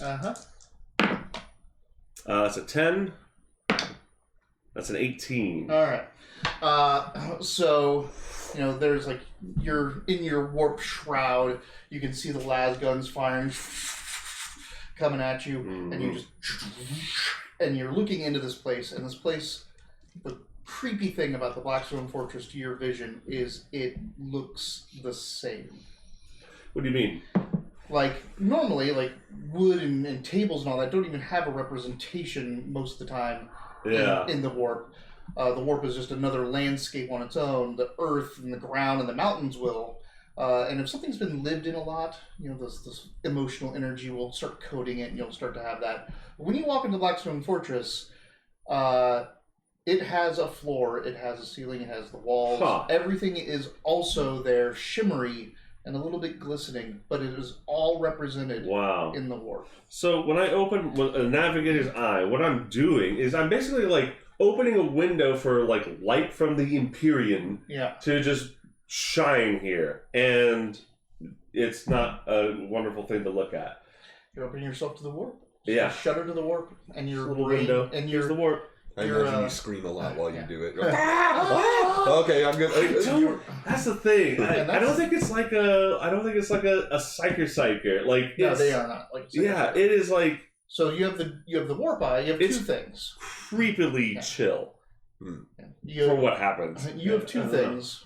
You have the warp eye, Yeah. which is a conduit into the warp. It's a node of flesh that can open a portal directly to the warp. Yeah. Right. That's And it's attached by neurons and all that stuff to your brain, so it acts to you as a sensory organ. yeah. But if that's all you had, you would open that up the very first time ever as like a child or whatever and die. You Right. would just die. The warp would kill you. Yeah. Or you'd be driven insane. Right. Because that brings us to the second thing you have. You have the Navigator Gene. The Navigator Gene allows your brain to take the warp and interpret it in a way for you. It changes what you see to something you understand, and you're not just looking at the pure thought chaos of the warp. So and all I just navigators. imagine it translating your Yeah. brain. You're like, it's three Atlas, parsecs. yeah. It's basically, we're gonna go past the furry orgy Yeah. and over here to the Yeah, and all of them. the monument and to all of them Hitler. see it It's over here. It's like, differently. that's Some what you see. people, some navigators see the whole warp as a forest, a dark forest at night where they have to navigate and like they're almost like hunters and tracking the ground and looking for animals. Where another will see it as sand dunes and the scorching rays of the sun coming down through clouds that you have to make sure to go around and avoid the scorpions and sand pits. And others will just see it as a Weird. Jackson Pollock painting. Yeah. Yeah. Esfern sees a zero gravity strip club populated by male orcs. But again, So like when you open 3 your eye on your dollars to the ship, left. when you open your eye on your ship, you don't even see your ship. Like it's not in the Right. It's That's not back in a real physical space. thing, Yeah. right? So the fact that the Blackstone Fortress has structure inside the warp, or at least seems to, Yeah. is really weird. That is that. And I might have seen this before if I've been here before. You have. Sorry, I wasn't explaining that as you're surprised by this. I was actually just explaining to the audience of what you're this seeing must and why it be. looks like. What must this look The like? other two things you see are these scarred and festering souls of these two guardsmen traders. Their discipline, their broken honor, their degradation. You see that, A lot of but not for emotions. long, because they just become the warp. they just dissipate and their souls are ripped from their bodies. It's not even a scream. It's the most terrifying thing ever. They're just and fall out of cover. Their last remaining ally, like looking down at these, just no scream, just the look, same look on their face that they just had. That's the Final And Fantasy then spirits I within. close the shutter of my third eye helmet. That's my turn. And then slice and dice and shooty are just going to town. Let's do the shooty first. All right, you said that was a 2d8 for the shot. Two Yeah. shots. He is not a combatant. 3 and 6. Totally. 3 and 6 hits. 6 So, hits, and you said it was a 2d10. It's an 8, 7 for 15. Yeah. Last guy's like he's looking down at his friends. You can sense the like. Oh, I gotta get it. There's now a hole. The cover that he is behind. The cover that he is behind now has a orange hot melted hole, and then he is just splattered everywhere. Man. Orange Hot Melted Hole is a Yeah. great band name. Orange hot melted hole. The Red Hot Chili Peppers going on tour with opener Orange Hot Melted Hole. Russ Walker's senses. You know, I like the Chili Peppers, but I might go just because. Glowing orange melted holes. You see, Dread Tank gets up, he's just looking around. He looks down at his screen, and he's like, "What?" Oh, he still had his Oh yeah, his welding glasses on. And he's like, Are we clear, sir? nothing moving in there. Excellent. Very well. But We he's, expect these kind of distractions. Carry on. He stands up, starts walking. You Yeah. traverse the spar until you get to the first maglev transport. There's actually an entire bay of maglev transports. There's like a honeycomb of like 20 of them in this chamber, but there's only ever a couple that are in their housings. You know, the other ones have gone off to somewhere. So like there's elevator doors here, but not all of them have elevators behind them, basically. Yeah. So she looks at one and determinedly picks one. So this is the one we need to take. Bediza? Yeah. Yeah. Entering into the chamber, you set up yourselves, and it's just this, hexagon, like 3-spurred hexagon with like kind of like a dome over top of it. And she punches in the code very, very quickly, like not by looking at a data slate or anything like that, but by memory. And unlike people that are going by some version, like, okay, this symbol is here and this symbol is here. She just. Have you ever moved through the warp in other means than Webway or Geller? What other means are there? I don't know. I'm wondering to find out, which is why I'm here. You are too. At least your mistress is. So, Yes, have you traveled other ways? I have not. The thing goes off into the darkness. You can hear, and every once in a while through some of the thinner walls that are supposed to let light through, see light in other shapes outside. You can hear the tone of the maglev, pitches up and down. You're not sure, you think it has to do with how much structure is around you, because when you've gone through tunnels it's very low, and then you've seemingly gone out into open area, and the maglev just traveled through open space, and it sounded much higher.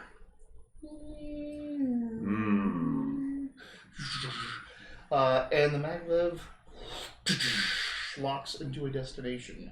Bediza pulls out her blade and pistol. She is preparing. At seeing that, Dread Tank had pulled up some tube from the inner collar of his power armor and was drinking something while he was tapping away at something. Like, you can see there's like a little triangle, and there's all these like squiggly rocks or blocks that fly towards it, and he's just like spinning it around and like tapping, and like little pixels come out and shoot the big rocks. They turn to small rocks. I watch with utter fascination because I have no concept of a video game. So I'm just like, what incredible. You're like, what does it look like in the warp? Because the Squats know about stuff about space more in ways the Imperium doesn't. Yeah. So he's sitting there, he's drinking, and then like she's pulling out weapons. You're like, cancels his game.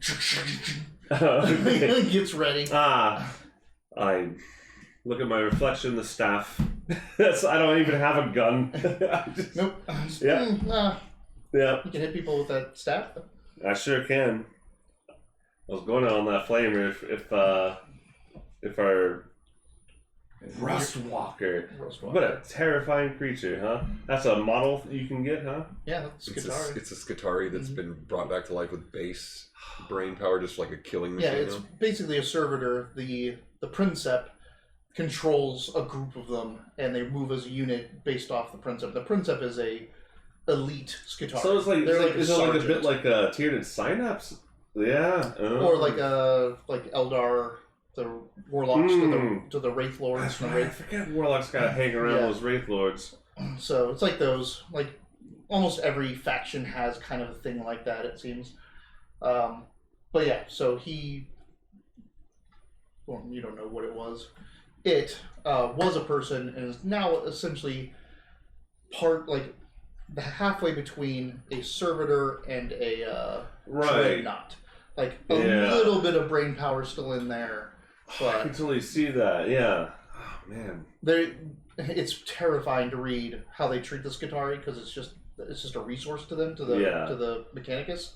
And they actually, like, their medics will go out, and depending on how badly injured a person is, you'll get marked for either becoming an infiltrator or a rust walker, or if they want to spend the money to actually, recover you. Yeah. So, I once answered a little like a forum question of like, what would you prefer to be if you had to be anything in the 40K universe?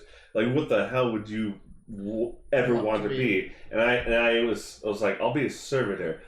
I called servitor because I don't even think about it. It doesn't matter. And then I found out, I was like, oh, really? You'd be a servitor?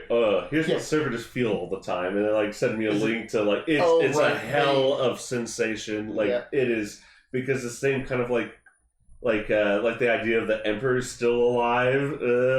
They kind of do something like that with servitors, but it's not very good. Just a living hell of all these sensations, because it's not all the way dead. Yeah. All right. Oof. Also, you're not in control of your own brain. Your body's just doing stuff. It's like the RoboCop thing, right? Mm-hmm. Yeah. Consciousness along for the ride. You're not in control. You just feel everything. Which that new RoboCop is so fucking good. Is there? Oh, no. It was like 2012. I haven't seen it. I own it on. I'd like to see it, dude. It's because the old one got a lot of hate because it was like the old one was campy and silly. And that's what it was, and this one was serious, and it was good. Well, they forget that the first one was supposed to be serious too. They didn't get campy till 2 and 3 because they were like, "This is what we're working with." It's just a big rubber suit, and the actor isn't very dynamic. I don't think. But sorry, now I'm getting into like RoboCop lore, but no, but they do a much better job of doing that man. I only saw the original RoboCop movie when I was a kid, and it did not seem because I was just a kid. It didn't seem campy to me at all. It was like, this is the coolest shit. He's the most badass thing ever to walk this earth. That's why I have love for him. I'm like, I'm not old enough to watch this. This is great. Everything's being shot. Everyone gets shot. Does everybody's chest explode when they get shot? Sorry. The chamber opens, and you are in this waterfall-like chamber. Like, your thing opens, there is just slick black ground with triangles. Like, it looks like it's made out of triangles. Oh. And then it just goes, and some of those triangles drop. And there's another floor down there, but they're not dropping all at the same level. And each of these is about this big, so the entire floor is composite of these.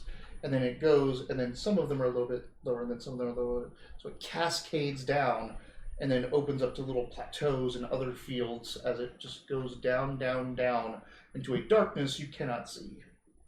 I want to see if are they kind of like doing a weird like floaty thing? They're not floating, so it is like full like ground. Think of just solid earth or ground, but they're all tiny spires of triangles that are all together making the floor. So now it's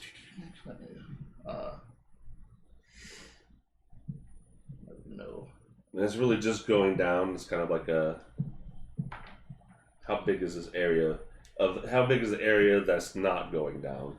That's what I'm so the roof stays at like right now it's probably about 20 feet above you, and it seems to stay that way, but just goes out. And as this ground just like cascades down into the darkness, and there is something lighting up around you.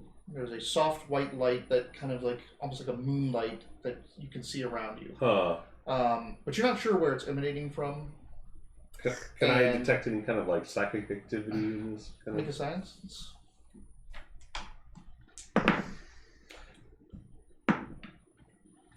$16 and 12.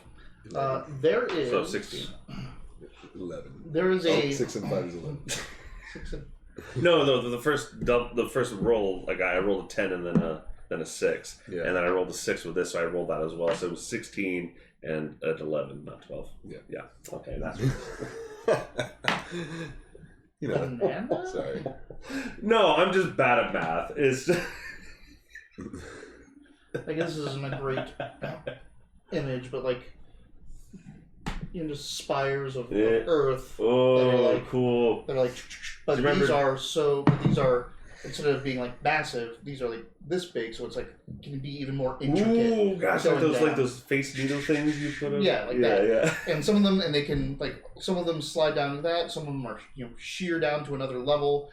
They open up to other platforms. It's almost like a mountain that is artificial. Like you're making this little pin mountain out of millions of tiny little things, but. Are they stable? They're stable. But with that roll, you see, you can kind of determine the center of the chamber now is quite far away. And you can feel, or you can see, sort of a stasis field. Ooh. A warp stasis field. And there is light in there. There's like something casting light. Almost like a big spherical light that can spotlight individuals, and there's you can see it glowing towards you now that you are looking through the warp, but in real space you can't see this. There is a light shining on you from this stasis chamber, and that's where this light around you is coming from. And because of this, you can kind of determine that since that's the light, it's probably in the center of this chamber. Yeah. And that makes this chamber massive. Then I'm going to, first of all, I'm going to say, do you see that too, Eldari? Hold on. It's just a professional curiosity. You see, like, her blade flicks, and your Rustwalker is like, goes into a stance. There's a tense little moment between two superb fighters that doesn't lead into violence, but when you called her an Aldari, she reacted like that. Bediza, then. What, you're not in the habit of calling people by race? Hey, Chinese guy. You're like, no. That's so imperial, brother. Oh, man. You were trying to. I almost called her just fucking Xenos, and that might have been better. Yeah, you were. At least it's like, oh, I know you're being snide and talking down to me. Like, right. This is, you were trying to look smart, and you ended up insulting her. Yeah. But does she confirm or deny, or does no? She doesn't. She doesn't even seem like she heard the question. She kind of like went red for a second there when you did that. I'll leave it at that. And fine. Then I was like, this way, and I'll navigate the party, thinking like, let's try to get to the center of this because that's more we might learn most information. All right. Yeah. So you start kind of going through, and you find some weird things. First, that looking down and across this, those little triangle pillars that comprise the floor, some of them are slowly, especially the ones on edges, are slowly moving ups and downs, making almost just waves and patterns. Master Tank, do you know why this geological... Yeah, I asked if he's got any insight on that, but... He's over by one. He's like kneeling down on the edge of like an edge, and he's reaching down to one of the parts of the triangles that's sliding down. He's revving up his plasma saw. Like, what? What is this? I don't know, but if I can mine it... Take a sample. A sample? Yeah. He works at it for a bit, and he can't cut through this material. And he's like, oh, too expensive to mine. Do you know what it is? Nah, it's too expensive to mine. I respect the hustle as a navigator. So he starts heading down. Yeah. And after a while, he kind of... Hey, it's Super Sad Squad. Super Sad Squad! Super Sad, what's up? He's showing off the emotes. He's just like, he'll come up to an edge, and if it's close enough to the next ledge down, he just stamps on like the corners to get him to go down to like more like steps. Because you can actually force them down, it seems, if you hit them hard enough. But he's just sliding and dropping and sliding and dropping and sliding and dropping. Rustwalker is doing the much better Boston Dynamics robot thing. Ooh, I got an inspiration. Hey. Oh, Nice. Got him yet. Hey, I showed some friends those comics you made. Where you the coloring you did of the Blood Bowl thing. Anyway, I told them like, yeah, check out. They love that. That was funny. That's so badass. Yeah. All right. You make your way, and eventually, this floor ends, and it goes into a more metallic-looking floor that is rounded.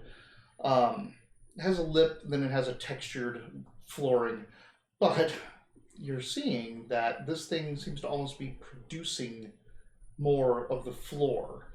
Like as you kind of come down and come down and come down, you get to this, and it looks like maybe it's a giant disc in the center of this room. But coming from the ledge of this disc at a very, very slow rate is more of those triangles. You can see them moving out. So it's like almost like this is getting pushed out, and then it's getting like at the edges getting pushed up.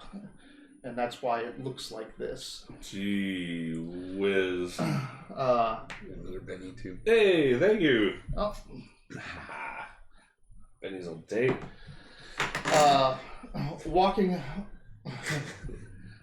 Walking across this, you are now right below where that stasis chamber is that is holding the light. In the center is a structure. It's also metallic. It's kind of jagged and sharp in places. Though it looks like you can kind of like walk through it, almost like it's just think of Christmas tree cutouts, but turn them into flat metal. Right. Yeah. Huh. That's you got some good nonsense. You walk for a ways. These things subtly shift as you kind of go into them. Bediza seems to be able to, she touches them with her sword and moves them sometimes to make them open up paths in other ways. You don't know if that works for everything or if she has some weird knowledge of this place, but she's just passing through. Just getting my four-sword cane and just kind of almost, even if it doesn't actually do anything, kind of using as just a divining rod, basically, of what I think is best to just navigate through this, following Bediza, really. Make a notice check. Do you think, right? Yeah. 7. Okay. Being the perceptive sort that you are, you're actually you have your force gate on, the orb is on the top, and it's reflecting everything. And when you see one of these blades of these hallways is moving, and as it's moving, in the reflection of it, you see something is behind it, and it's waiting for you to step forward. There's an Urgul in this metal maze with you. He hasn't told me. I said, "There's one. Capture it." I just call it out. All right. I try to think of something weird and cool, but it's got one. Get him. There it is. There it is. You're all business when it gets down to it. You're joking around, everyone's annoyed. Then you're like, oh, there it is, get it. Oh shit. Yeah. He's not telling the story anymore. Ooh, calculate. I will take the 3. I told them to go get it. I'm going to see what they do. I'm going to do whatever I got to do. They have to wait till 3 to go get it. Oh, do they have an encounter? Or do they don't. This that's right. I'm still all these still guys. all of them. Can he be one of can you? Oh yeah, you can be. You can be the the dwarf or the Rushwalker. Oh, I can see. Right. You have to voice it though. I'm just doing the action. You'll just make the decisions and roll the dice. Yeah. I get all the talking and drinking.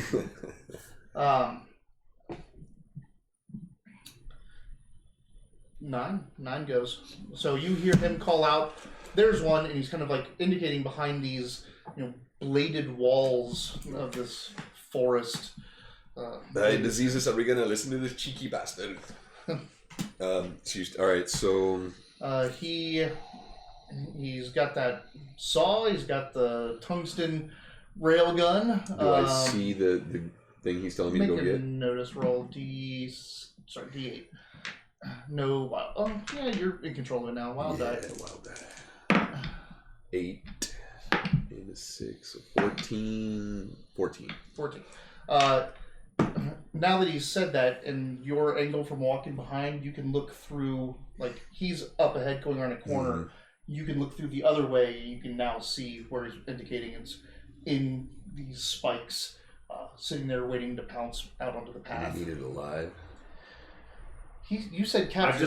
I said, there's one capture. Yeah, that's what he said. All right. But you have all kinds of gizmos and gear sets, but actually, you have that sounding ball. Yeah. You could probably try to knock it out with the sounding ball. Yeah, let's give it a shot with the sounding ball. All right, it is D8 for his shooting. Single D8. 7. I'm hot tonight, fellas. 7 hits, so let's give that thing D8. 2d8 damage. 5. It hits into the side of it, slams it up against one of the blades. Nice shot. And it is shaken. And then I make a pun about angles.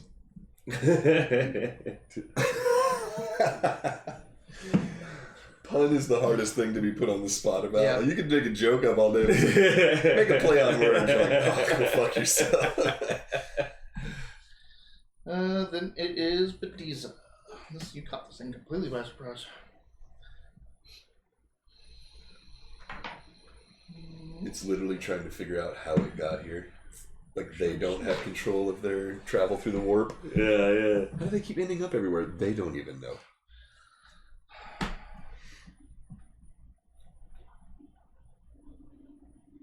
At least I've alerted it to our presence. It already knew you were there. Oh. At least I made a comical shot at it. So she, like, dives through, like, you're walking down this path, these, weird bladey trees. She dives through out of your line of sight, and you can hear her blade, whoosh, and from your angle, you see her dive over. She comes up. This thing is, like, hit, and it's trying to recover from your being smashed in the side with a big-ass lead ball, basically. And it's, like, getting up, and she just comes around the corner, and its head just comes off. Get that. Are you able to keep senses going for a moment? And I start walking over to the head. What color is it? Yellow. Yeah. I don't know if she can or can't. I'm just making assumptions. I don't want to call her Eldar again. And yeah. It would have just been a wounding blow across his chest if you hadn't knocked it down. Wait, you hit after I shot. That's your fault. She was already moving as well. I mean, you went on 9, she went on 8. All right, argue with What yourself. are you doing? You're grabbing the head? Yeah. Well, I'm not touching the head, but I'm going to be looking at the head. I want to just see while it's still negative D10, D6. Okay. -2 because it is dead. Yeah. You're making a science roll? But I have but I am calculating. Science and I came in as calculating, so I'll do that. +2 with no penalty. Good call. Science, yeah. Science. It's basically perception of the warp. It's science. Yeah. I know, it's like it's like psionic. Well, it just wasn't, I understand. No, I know, but it fucks with my head too all the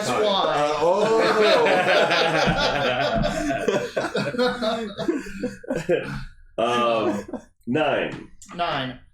So there, as it's phasing out, you're kind of looking into the warp.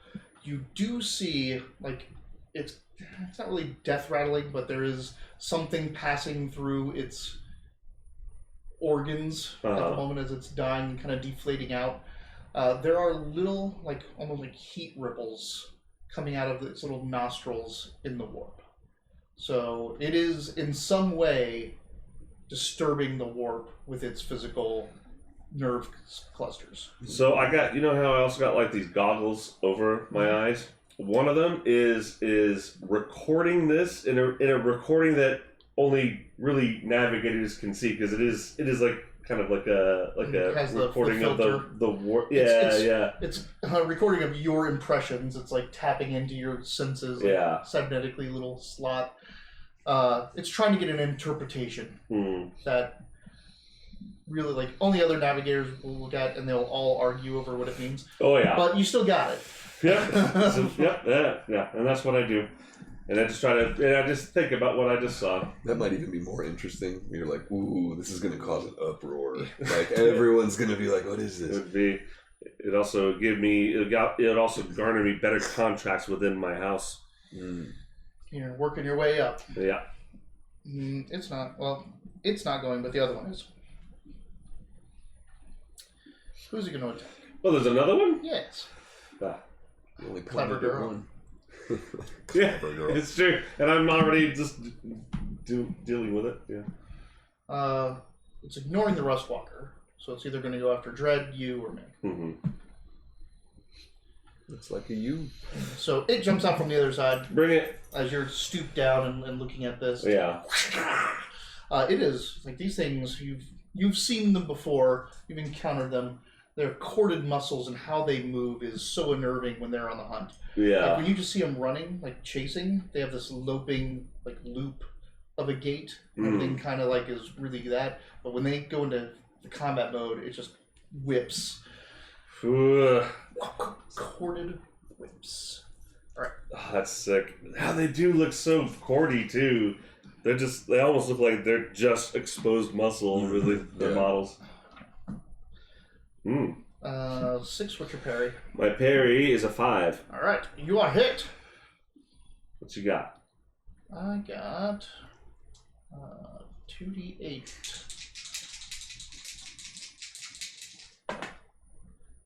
Six isn't going to cut it. All right, so it's like comes out and rakes its claw across your shoulder, where your shoulder pad and energy skin. Yeah. And it's like. I look at it annoyed. You can't see. I'm on a mask, but yes. It just you look at it impassively. And that's a new turn. I'll take the 2. Is that right? Yeah. 7. Okay. Yeah, 6 wouldn't have beaten anything anyway. Sick. I like that 2-pronged card draw. Yeah, that's fun. I'm like, yeah, it's very Navigator to do. It's so fun in one-shots too. It's just like, how do you get initiative? For how small everything is over there, you end up with cocked dice a lot. Yeah, like yeah, you can touch huge anything. dice. Like You can't just roll a regular dice if you want to. They can't even see it on camera. But I like that you're having fun. The DM's got to have fun too. Yeah, it's important. It's important. It's something people forget very often in this kind of gaming. Bediza rolls out and swipes across, cutting through its waist, very like right above the hip bone. And there's like puts a neat little cut like right above the hip bone, and this thing like recoils back, and you see like when it moves its leg, the cut.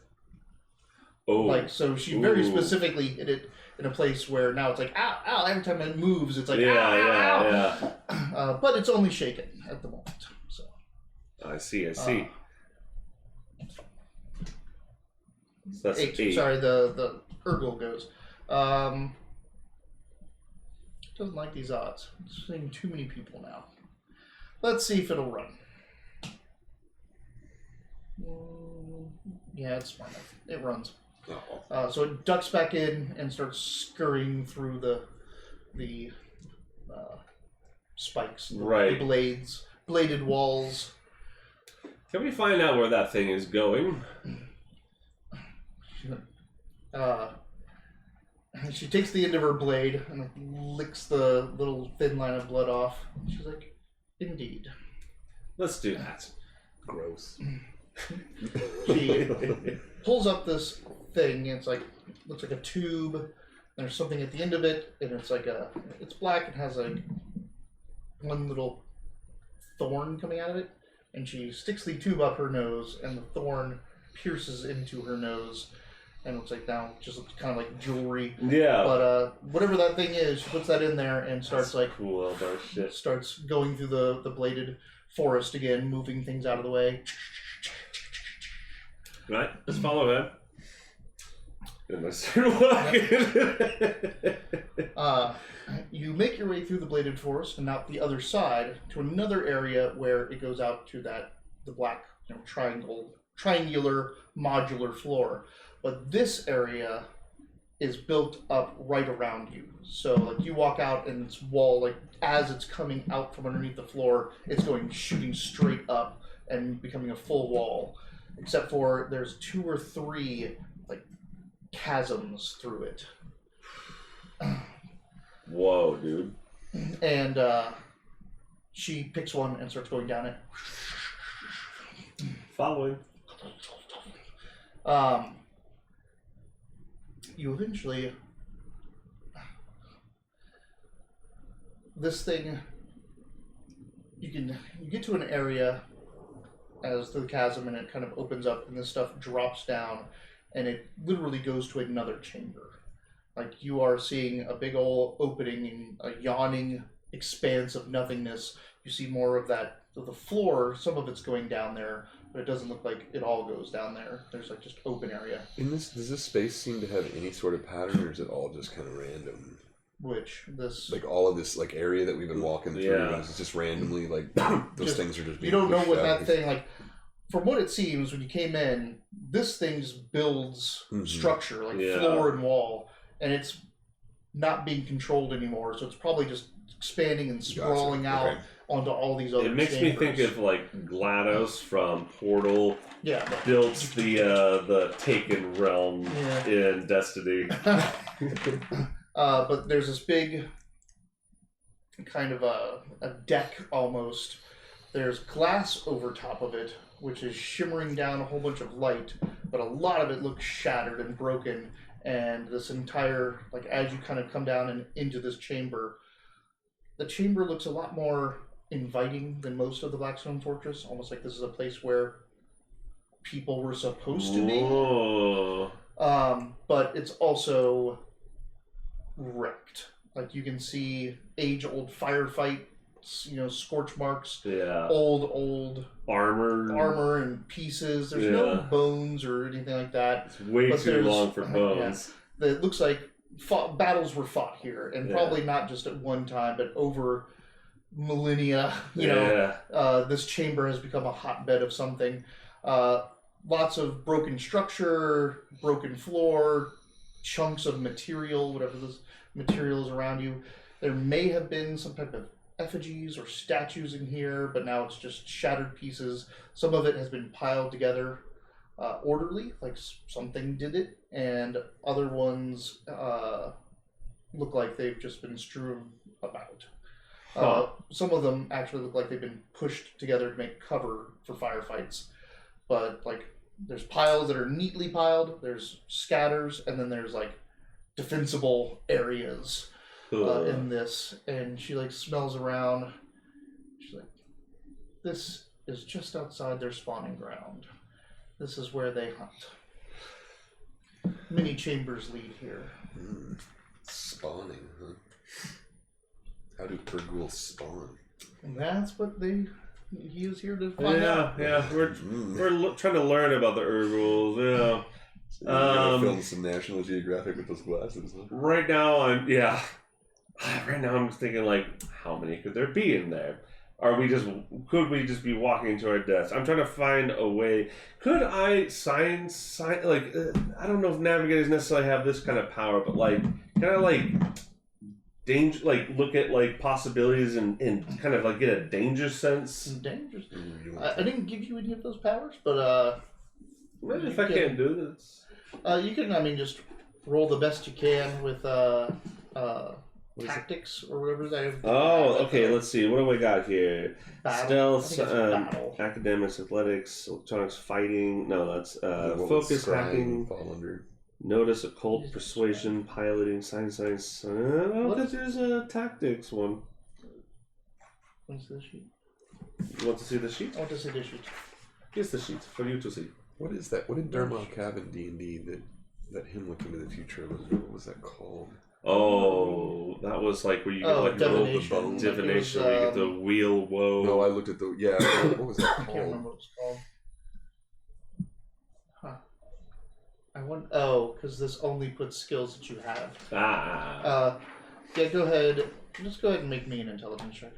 Okay. My smarts is a D10.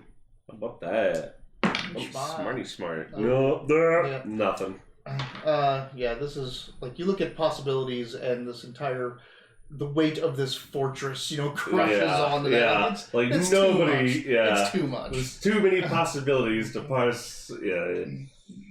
Oh man. Well. How do you think we should proceed if you were hunting these in their very own nest? I'm not a Xenos hunter myself. Well, we need to find the path that they do not take. And we want to find a good observation spot. Do you think that's something you could help us with, Master? I don't know who I am. Like, I don't actually Tank know. Dread. Like, Yeah, he doesn't know Tank Yeah. Dread. So Tank Dread's like Dread Dread Tank. Tank. His brother's Tank Dread. Ah. Dread Tank is like, all right. He launches his sounding ball again, gets a lay of this area. You also, when the sounding ball hits in several places, you can hear some screeches and skitterings. Right, this is just little ambushes. Shouldn't go forward anymore. Let's see. Wow. Go this way. Here. Right. We should head all the way to the side. Head down the wall. They try to capture things coming through the middle, trying to keep open lines of sight. There may be some type of tunnel or side passage over there.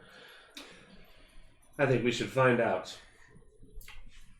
I say to not Eldari. I'd say to Mediza.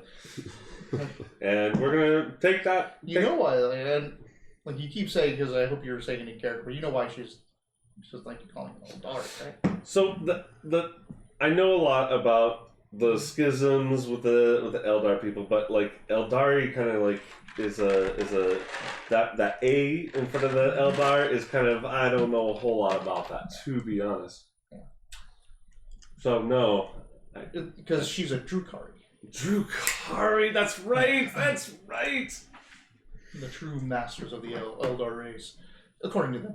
Yeah, the original, Yeah. the OG elves, space elves. So that's why she's Mm-hmm. on that. But it makes sense. You don't know the difference. Like, Esperm doesn't know the difference. Right. Okay. It's wishful thinking. I prefer Eldari than the other ones. Yeah. All right, you head down to the side. Indeed, there are some side passages you can stick to. You flush out some. Oh hi. You flush out some ambushes, scattering the things, basically just kind of fearing them off, and then you kind of come out over what used to be a maglev chamber. Like this is where a maglev used to dock, but this entire thing has been blown out. And the chamber beyond looks like it's kind of below you and beyond you. And it kind of looks like you're not supposed to go there. It's not supposed to be a place that has a floor and all that stuff. So there's all these like cords coming down, all converging into certain areas. And when they converge, they kind of go into junction areas, which almost seem like swinging little platforms because they're so large. So there's multiples of these tangles with junctions into this area. And then from above there's also these just wire, like metal, like big metal frames that are coming down through all these wires. Some of them have hooks out that gather up wires. It almost looks like you're looking at the cable management of a computer, and through there, and you can see on the closest ones the worn claw marks that these Urguls are obviously going back and forth out of this chamber into this chamber. Lots of them. So she's like, and there's like almost this moistness coming from that area, which doesn't seem to fit with the look of it. Yeah. Like there's too many bodies and maybe other things in this area. Well. Bodies. Yeah. Very inviting. Well, it looks like he found it. Looks like Dread Tank did the job. So, is Dread Tank the name of this guy? Yeah, the no, dwarf. Okay. The name of the dwarf. Yeah. No, sorry. Well, not Janus. Yeah. Dread Tank Janus Drake. Well, here we are.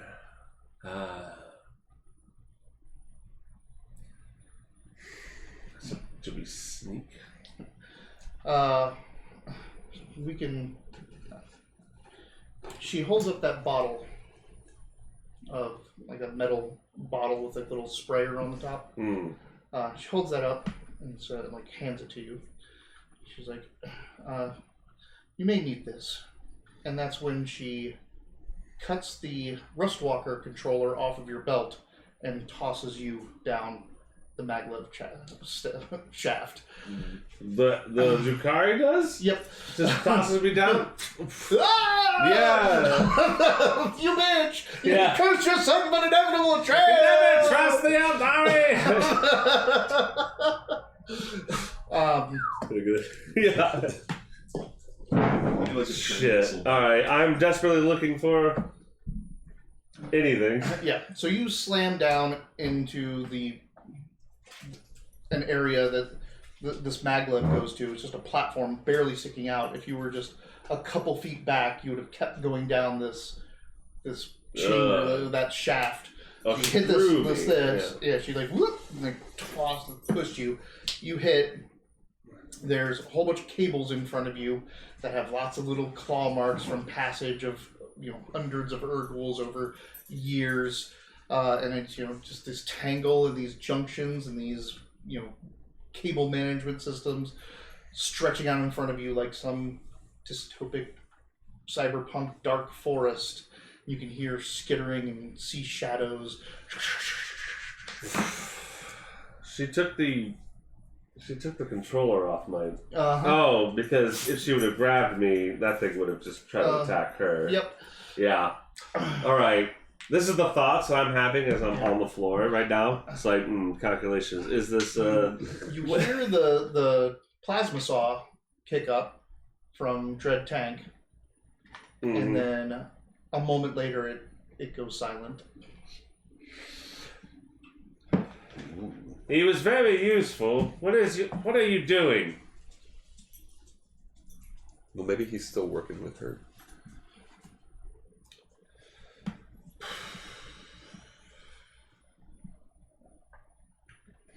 You clearly don't want me to die. Is this a grenade in my hand? What is she? You can hear like liquid in it, and it has that little like trigger and a long spout. Something like WD-40 like spout. It's some type of mister or something that's going to shoot out a gas or a liquid. Huff it. Huff it? I huff it. No. Yeah. Oh man. 4 eyes. Fucking Xenos. Right.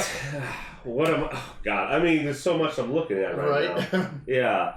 I think of just big cords, like just cords and cords and cords, and every once in a while they kind of come down into a platform because they're all plugging into a... Yeah, so I guess I would try to make my way to a platform. So you go over and you start stepping on the wires, and the wires are surprisingly, like they're big, and they're surprisingly stable, but you can still feel the fact like you get on them, they have that bend and give, and as you move across them, they sway against each other. So too much movement jostles like the entire room. So you have to be pretty careful of how you're stepping on these cords. Like, Golly. And then you climb up to a platform and you kind of start wandering off. Yeah, let's go ahead and get this first one out of the way. You're not far into this place trying to make your way before 2 Urguls descend upon you. They are like hiding and they're moving sideways, like they're like going sideways in a real creepy fashion, like how their joints move. Because they're not crawling this way; they're crawling this way. Oh wow! Across the thing, like, up to yours, and then they slide down it to come down at you. Golly! All right. I was expecting the. I guess I'll take Queen. Yeah. I mean, I'm expecting this Draconian to come out. There's a reason she threw me and gave me something. She doesn't want me dead yet, but I'm still fucking looking for her. Like, you're first. Okay. They're coming down on me. One from each side. So one from that side, one from that. I mean, just get force field time. Just get that on me. Because that lasts for a few rounds. Focus. It's a 10. Alright. 12. So everything has -4 to hit you. So. Yep. Wow. And, I mean, that's my action. Alright. I'm just getting my staff ready and, Spraying with the squirty bottle. Jump at you. I could. I think it might be useful for something else. Your I'm not parry sure is yet. a 5, right? Mm-hmm. So they need 9s to hit you. Yes. No. 7. So they're just like... I know where they're... I'm not even looking at them. I just know where their swings are... Like you see as they come in and there's like that warp, like shroud around you. As they kind of get close and try to swing, you can even like see their nostril, like their little nose pits, their sense pits, like shrink, like back, like a human smelling something bad. Like like they kind of like and they try to almost close as it's like swiping at you and backing off. Okay. That's right. That's a turn. Sense pits. I'll take the ace. Yeah. It's 5 or lower, right? For calculating? It is. You're on ace. Okay. Well, it is Force Orb game time. Force Orb game. Yeah. Yeah. So they go through that barrier, and part of the shield works is like lets me know like, oh, if I moved here, I'll not be hit by that, and it's almost like a prescience kind of like weird warp effect. Anyway. Oh, also, by the way, I should state this: you do have your ship power. So once per expedition, you can try to vox back to Gisalis to warp, obscure your location. Oh right, and that just it makes you invisible for one. Yeah, makes you basically untargetable for a round. For a round, huh? Yeah, I'll keep that in mind. So unless I use focus for my force staff, my fighting is 6. Yep. Not that great, but it still hits like a truck. It's 2. You have like 40 bennies. I do. Yep. Why not? This is what they're for. Now they get a benny. Yeah, just give it to me and I'll put it here. It was an identical roll. 6. Jesus, that took 3 fucking... God 7. damn. Alright, so that is a hit. That's a hit, yeah. Oh, it was 1 short of... That was I don't know ridiculous, what it is, Yeah. 6. Okay. So that is a strength plus D8 plus 2. Mm-hmm. Is there an AP to that? AP is 4. Yikes, yeah. That's the force. Yeah. So it is strength, which is a D4 for me. Uh-huh. Yeah. At least you get that D8 plus 2. Where's the D4? Yeah. D8. So D4 strength, D8 plus 2. Uh-huh. No AP4. D6s on damage rolls, right? Yeah. That's going to be a 6 plus 2 for 8, AP4. 8 AP4, so you smash into this thing, and it takes the hit, it kind of crashes against the ground, the force of the force kind of makes it twitch a little bit, and it's starting to right itself and shake it. Staff fighting time, let's go. So it got hit, it doesn't like this smell. These things both scamper underneath. They kind of push through the cords. What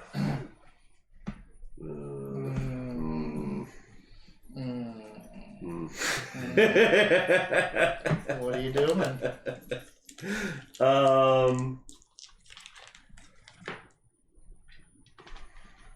Are they just like right under me, huh?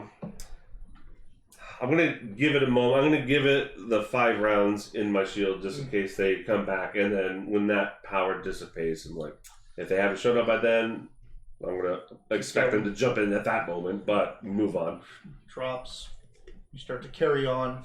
Now you can hear them shadowing you through the cables and around you. Gotcha. They're also kind of making these weird ticking sounds every once in a while. Yeah. Other than moving on, the only thing I would do is just reach out with science, see if anything pings back. I don't know. Just trying to get a feel. All right. But other than that, I'm moving, trying to get to a console.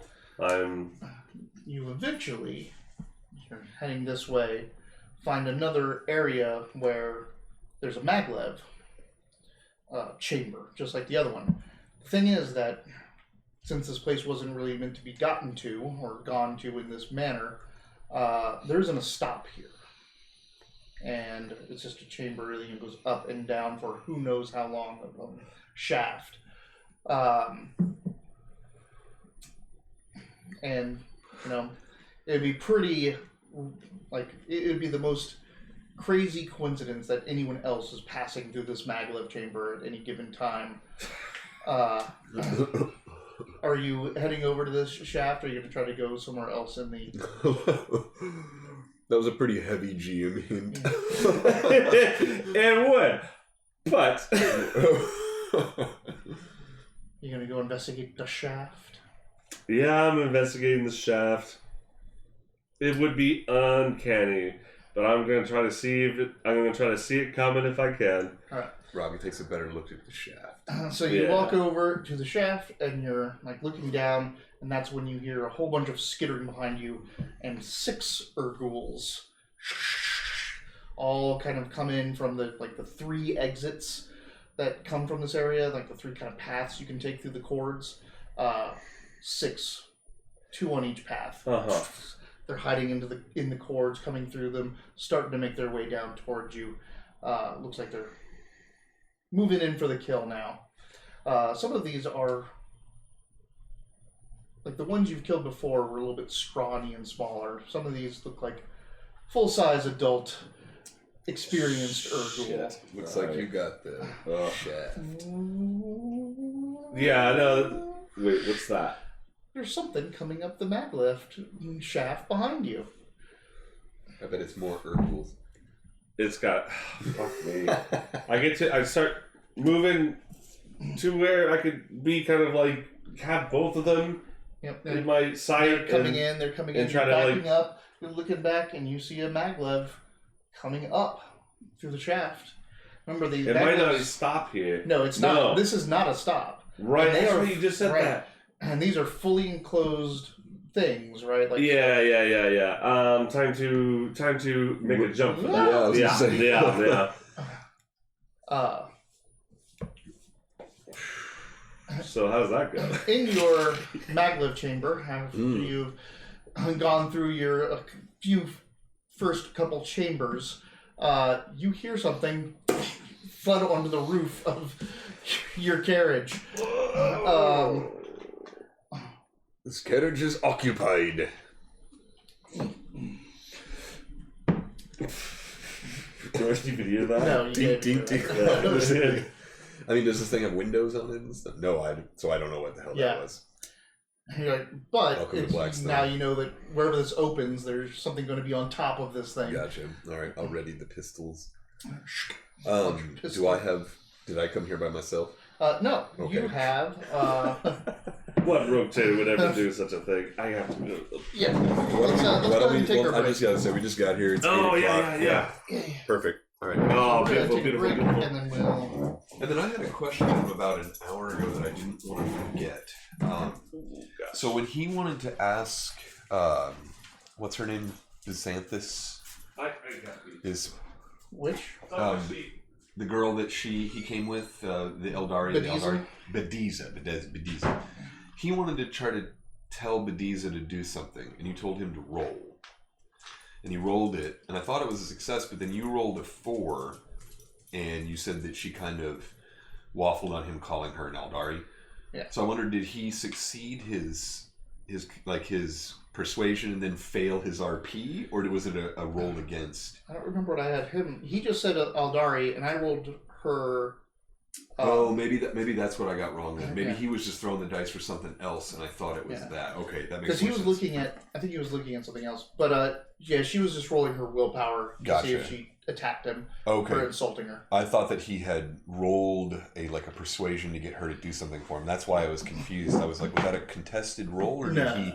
Because then I was like, did he pass the roll but fail the RP? Because if that's the case, that's kind of fun. But I was like, well, that seems weird. I knew I missed something there. I was like,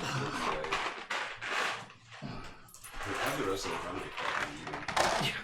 My tongue's already burned on that side. I got it. Wait, you come inside. No, not laughing.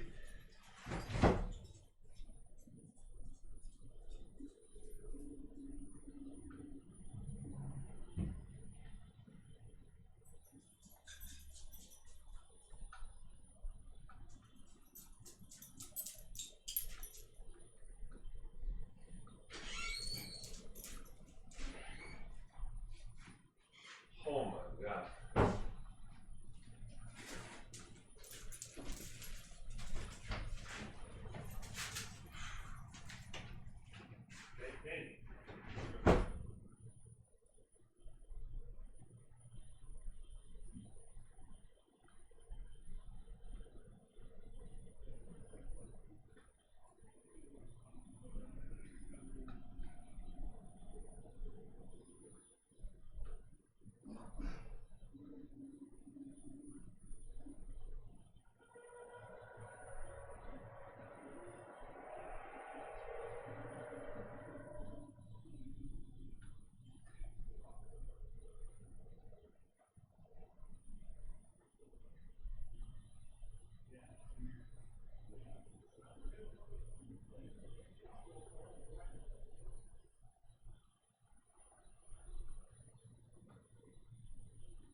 Right. Settles their stuff.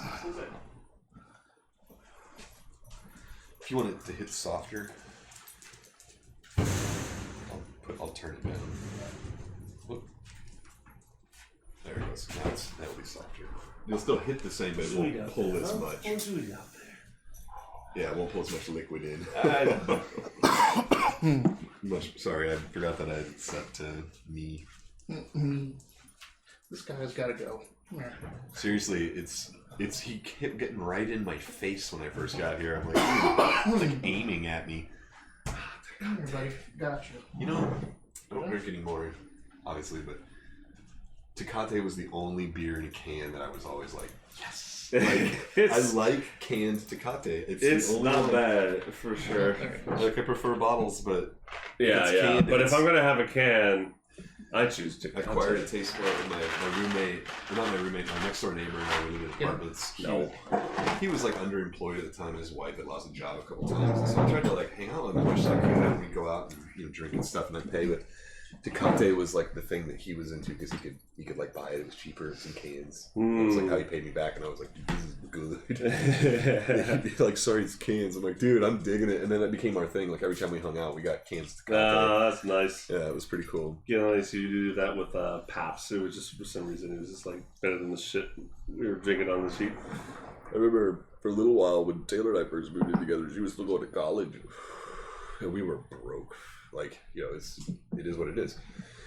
And Walgreens had their own beer called Big Flats, and it was $5 for a six-pack. Big Flats, It's good too, and it was $5 for a six-pack. So I was like, "Are you talking about like they have it at Walgreens? Don't they? It's their brand. Big Flats has a water mill on the front of it. Holy shit! Has a water wheel on the front, and it says Big Flats. Looks like a little place in like Idaho or something. Yeah, I used to get a 6-pack of those like on my way home, and like it was like holy shit. That was the only time in my life that my recycle was embarrassing because you'd like look in there, it's just these cheap beer cans, and people are like, "You drink that?" I'm like, "Dude, you gotta taste it. It's good stuff." Gail and I've been going through a lot of cans in this new place, man. Yeah. And did he tell you the one time when we went to put recycling out and it got knocked up and just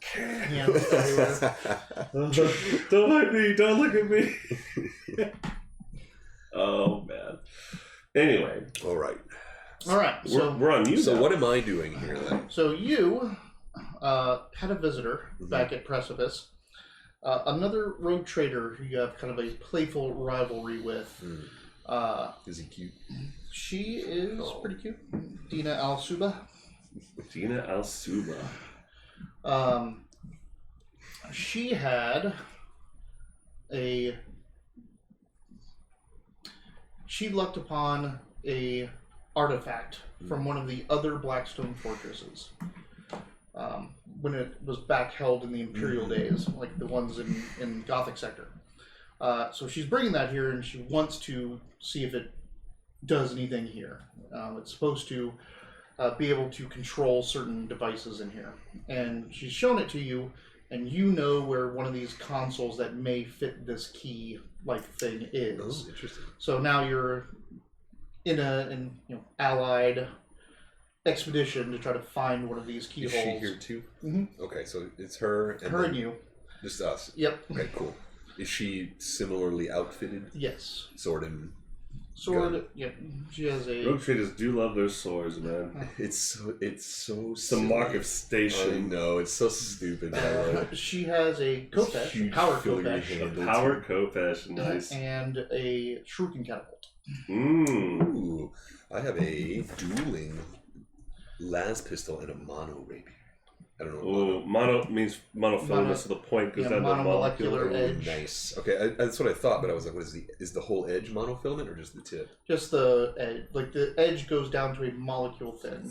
Cool. That's what a rapier is. Theoretically, that's what a rapier is supposed to be. Right, It's just yeah. Perfect, Really sharp, thin point. blade. Yep, it's just to poke you in your die. It's supposed to go between ribs, is what it was originally made for. When the sound of whatever hits the top of your thing, hits the top of your maglev, she looks up, looks over, and is like, "We're being diverted."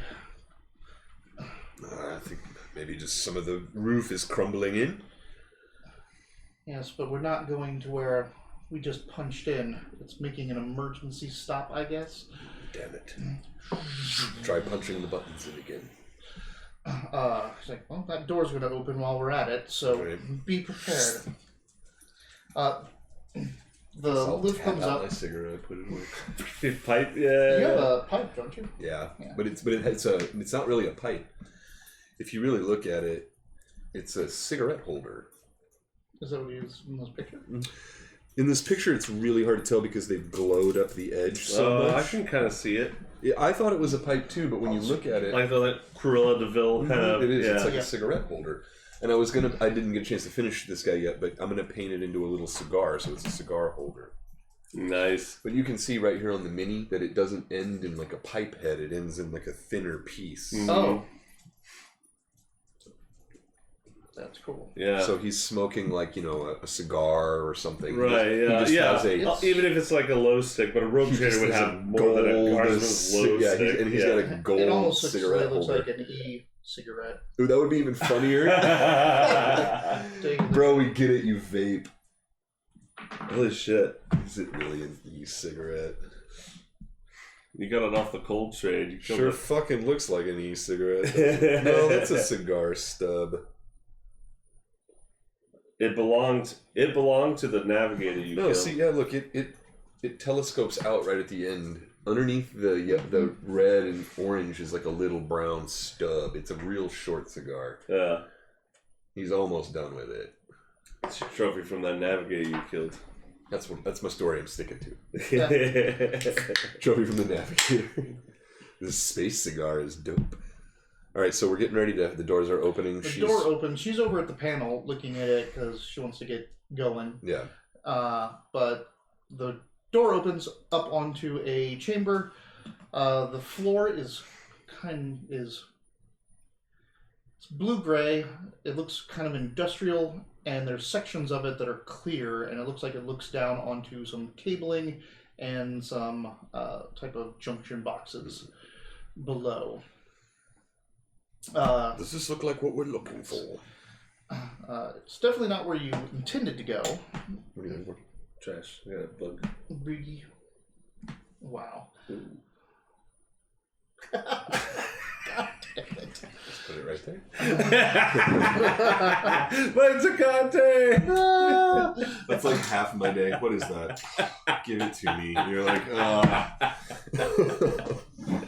This kid the other day was playing with something during his test, and it was like on the back of his hand kind of spread out, and he was playing with it and pulling it, and I was like, that's silly, putty, and we're in a test, you got a toy. And I was like, give it to me, and he put it in my hand, and he was like, couldn't get it off, and I was like, is this gum?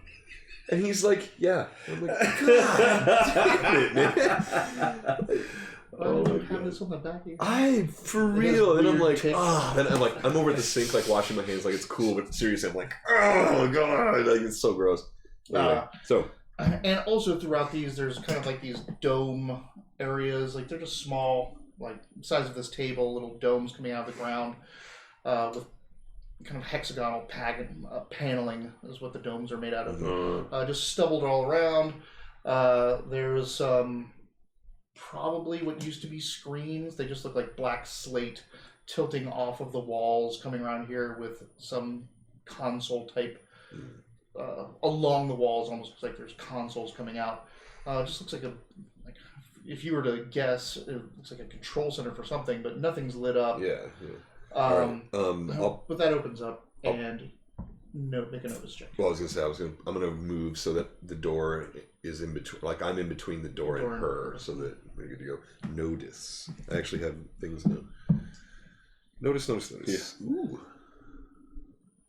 Where's that gate? There it is. A wary rogue trader is a long-lived one. Son of a bitch. One roll, one Benny. 4 is a success, yeah. So. It's a success. Through the darkness and in some like the panels on the ground, the clear panels, the things that look down into the cords, you see movement. There is lots of movement deep into this chamber all around you. I'm gonna hang out for a second since I'm expecting something to drop. The elevator, maglev stops. There might not be an opening. Yeah, the maglev stops. You're looking out over this room. So there is nothing, like the shaft is just open at this point, like so you're on the roof of a elevator. Yeah, because I jumped on it as it was moving up, and then it stopped somewhere. Stops here. you're looking out of the room that I described, and the door opened below you, and on one spur of the maglev. Because it could have been really funny. As soon as you walked out of there, the maglev goes again, and we just crossed paths, but immediately separated, but without even seeing each other. It could have happened. The chances that you would run into another person at the same time in a chamber. Astronaut. But I mean, it happens all the time. It's how these fights break out, right? Oh man! So when the doors open, you smell some of the most high quality low stub. Actually, yeah, you smell make a notice check. Ooh, I'm like slowly like that fall hurt. I don't know if I took damage, but that hurt. Notice check? Because I'm pretty sure I smell like low stub and Sex Panther. I failed. All right. So I almost want to spend a penny on it. Just for that? Just for that. Smell me? This is role play, baby. It's important. It's role play, baby. 8. All right. You smell. I know that stinks from anywhere. Signature. Come on, get out with my stuff. Oh, we know each other. That's right. Yeah. You would know me. Yeah. What is my compatriot's name? Dina. Dina. Okay. Well, it's good to see. It's good to see your presence, Lord Captain. Be aware there might be a Drukari out here willing to assassinate you at this very moment. Do you say Drukari? I don't think you said Drukari. Oh no, You said Eldari. Yeah. Stick to it. No, you're right. Yeah. I say, Locarno, is that you on the top of this maglev? I knew this would happen. Of course, it's me. Dina, your weapon is ready. Climb down the side. Yeah, I am. Dina, ready your weapon? I'm just kidding. No. Well, actually, you did see skittering. An old friend of mine. Come in here, Locarno. It seems there's movement below this floor. We're friends now. I do appreciate your contract and your eagerness to call it that. Right. What are you doing catch here? You or something when you slide off? Are you fragile? Make do you even have athletics? I don't think you have athletics. Athletics, I have a D4. Oh, hey, go for it. Oh, wow. What's your athletics? 4. Oh, I didn't raise yours. No. You. That's kind of It's a weird. space captain. You might not. So 4. I make it look good. I rolled a 9. Slide down the side. Yeah. You literally hook your helmet and like swing off or something. I'm like, damn. These my staff with some wires. Good show, sport. Good show. Oh, what brings you into this fortress? Well, I was looking for the possible nest of these Urguls that were skidding around here. I was hoping to take the day off and glean some information on that. But it seems that there's an Eldari that paired me up with an assassin that, well, as predicted, did murder my compatriots that I hired. So I'm alone and possibly hunted. Uh-oh. You noticed them, and they noticed that you noticed them. What are you doing here? I'm here with my lovely assistant Dina, searching out some arcane tech. Partner. That's another word for it. So what'd you get? 6. Sorry.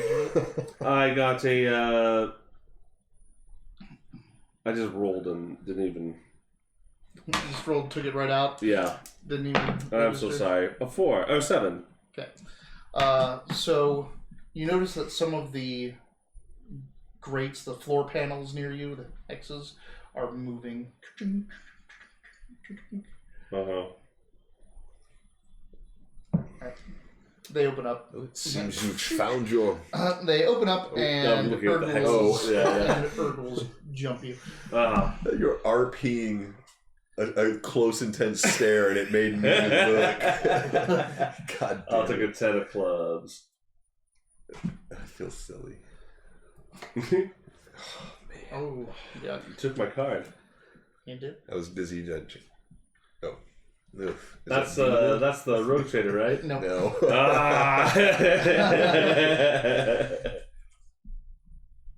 All right.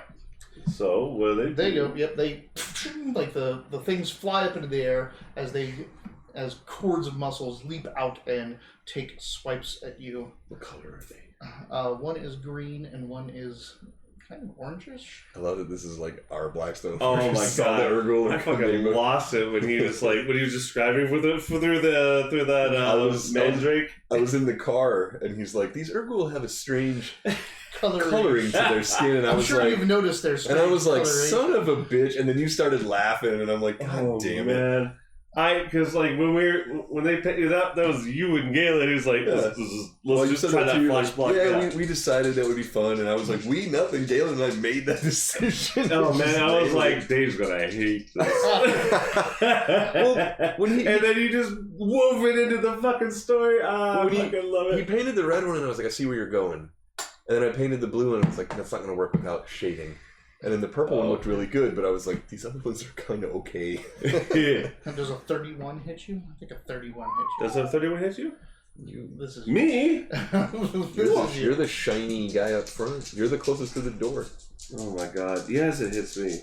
With a raise. Raise. 7, 8, 9, 10, 11, 12, 13, 14. Top is 9. Toughest 9, so that's with 1 raise. Yeah. So that is a wound and shaken. I would like to try to soak it. My vigor is a D6. But you didn't wish you re-rolled that smell test. No, no. I love that. No, that was a penny well spent. All right. Hey. Alright. You 10. have saved this wound. The second one attacks you. Ooh. So 16 hit you. Your parry is like a 7. Yeah. So the other one misses. You take 7, 14, 15, 16, 17, 18 damage. Ooh. Your toughness is 9, so it's 9. So that's a hit with a raise. 2 raises. Two raises? 9 above, right? What did you roll? Sorry. 18. 18. Oh, yeah. So that would be a hit and then 2 more above. Yeah. Yeah, 18. It's a hit with 2 raises. Yeah. So you're taking 2 wounds and shaken, unless you want to soak. Yeah, I think I'll do it. All right. Either berries. Vigor. Vigor. Right? Yours. Is it vigor? Vigor, yeah. Damn it. Use 1 penny tonight. So far. That's a 4. 4, that's a success. So you take 1 wound. You've deflected one of the wounds. Damn it. Yeah, I'm gonna have to. I can't. Well, you can only. You have to roll an 8. You'd have to re-roll it. I know I have to re-roll it. Which means if you could just not get it. Yeah, how many pennies you got? You are right, because I would have to roll 8. I would have to. One of these would have to explode. Yeah, so I think I'll take it. Yeah, not to tell you what to. No, not at all. Just felt like that. There we go. Yeah. No. All right, I'm hurt. Ow. There's pencils underneath there as well. Oh, it's okay. Yeah. Weren't you the one that took the wound when we played the book? Yeah. Right away. Right away. took a wound. It's like mirroring it. It's the Drake way. Yeah. I want you to underestimate me. I have bled for my endeavors. How tough are you? Okay. Yeah. Now I know what I'm working with here. Just make it Brooklyn. So these two, Hey, are the initial attackers. You see that there's 2 more on either side of you, so 4 total, skittering kind of like behind cover of those domes and moving up on you. Dina, the door. Then Too bad Dina's on my turn. 10. Okay, well, I'm going to get just kind of like I almost got like carved in there. Should I some sort of shield down and and I am going to start working on a force shield, force barrier, extending 2 targets, which will be so I have the +1 for self, but extending it once is -1, which was a wash. But I'm extending to a second person, so I have a -1 to this. covering the whole mag lib, basically.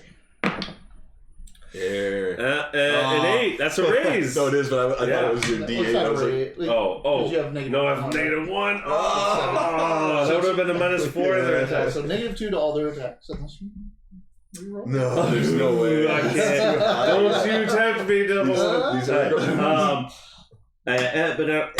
So I had the pleasure of contract with Lord Captain Drake, but I'm not familiar with you. You seem to be in the business as well. Well, he's never spoken of me. I'm offended, Drake. As if Esperna has any ears for this plane. It's true, this politics, as long as it... Anyway, I forgive my manners. Forgive my manners as we're attacked. Yeah. It's like the Indiana Jones quips and this Yeah. pulp action. And that's when that's when the force barrier goes up as I fucking... Yeah. All right, so that's you there. All right. Can I shoot through his shield? Yes, you can shoot out. I can fire through. Okay. Yeah. So what I'll do is take my first shot at the closest one, I guess. You wanna? There's one on you. You wanna sword it? Yeah. You get 2 sword attacks. Ooh, yeah. So Let's do that. your flurry of attacks. Yep. Frenzy. Mm-hmm. Mm-hmm. Okay. So roll your Sword is fighting. Yep. Score. D10, right? Hell yeah, it is. So 2d10 plus your wild die. Wait, I roll 2d10 for my sword? Yeah. Oh, it's both attacks. Yeah. It's both attacks. It's Yeah. a flurry. And you actually, so you can take multiple actions. You get a -2 for all your actions per action you take. Mm-hmm. So if you want to attack a 3rd time, you can. Let's see how the dice are treating me tonight. So hold on. You have to determine before because it's Oh, a penalty to everything. That's right. Mm-hmm. So 2 attacks is very nice. It would make a negative what to my rolls? -2 to -2. all rolls. And that wouldn't To be my attack a ambidextrous. third This time. wouldn't be ignoring my -2 penalty when No, it's not no, an no. offhand roll. Yeah. I'm going to do my 2 attacks on it then. All right. Nice. Get him. Ooh, you got some good... Yeah, it's a good roll 9 for and a that. 5, yeah. You know how to use that fucking the sword. 2 5 hits and a hit with a misses. raise. Oh, The 9 hits, no raise. that's right. Because parry is different than... Yeah, sorry, I keep messing that up. So strength. So when the damage is strength plus d8 plus 2, I roll a strength dice and a d8, and then I add 2 to the score, right? Okay, cool. And what So is your... my is that strength is a d6. Nice. D6. So it's d8, d6 Human plus strength. Yeah. and human strength. AP 2? 4. 4. I think it's the same stats as yours. Well, That'll be a 6. So we'll add it together as damage. Oh, 7. 7, Sorry, and 7 then you have plus AP. 2. So 9 AP4. So 9 9 AP4? Yeah. Ooh, monofilament. Sweet. He is shaken. Mmm. That's how you do it. Dina, back me up here. Right, it's her turn. So Dina, I want her to get this fucking thing working. Can I make some sort of roll to get her to make the maglev work faster? To like get her... The thing is with these maglevs is that you don't control them, and when they stop, Who knows? they go out for an indeterminate amount of time. Yeah, Which could be minutes. It's a to one-use code, weeks. isn't it? Yeah. could Well, be she had a deck, one-use yeah. code, but because you landed on this, it went into emergency mode and made the next stop. Oh, Right, I so see, yeah. so you waylaid their journey. Yeah. Now they have to find a new maglev to get out of here and use the original code and hope it still works. So she's similarly armed. She's Yep. going to put her back to me and turn around and work. She's going to stabby the one on me. with her Kopesh. It's the same, right? It'll be the same as you, yeah. All right. D10. 2d10. Oh, she 2d10. She also Yeah.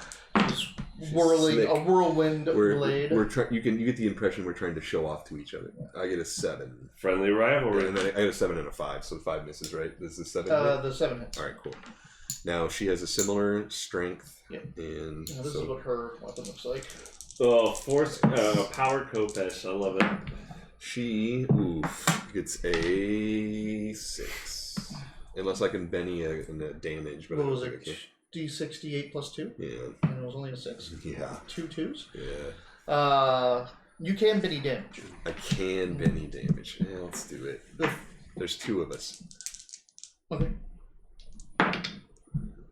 That's better. That's an 8. Did you spend a Benny for her damage? Yeah. Her damage. Okay. Yeah. Cool. His ally. It's how, Yeah, it's yeah, how yeah. I'm justifying Bennying so much. How is that much? there's 2 of us. 8. Okay.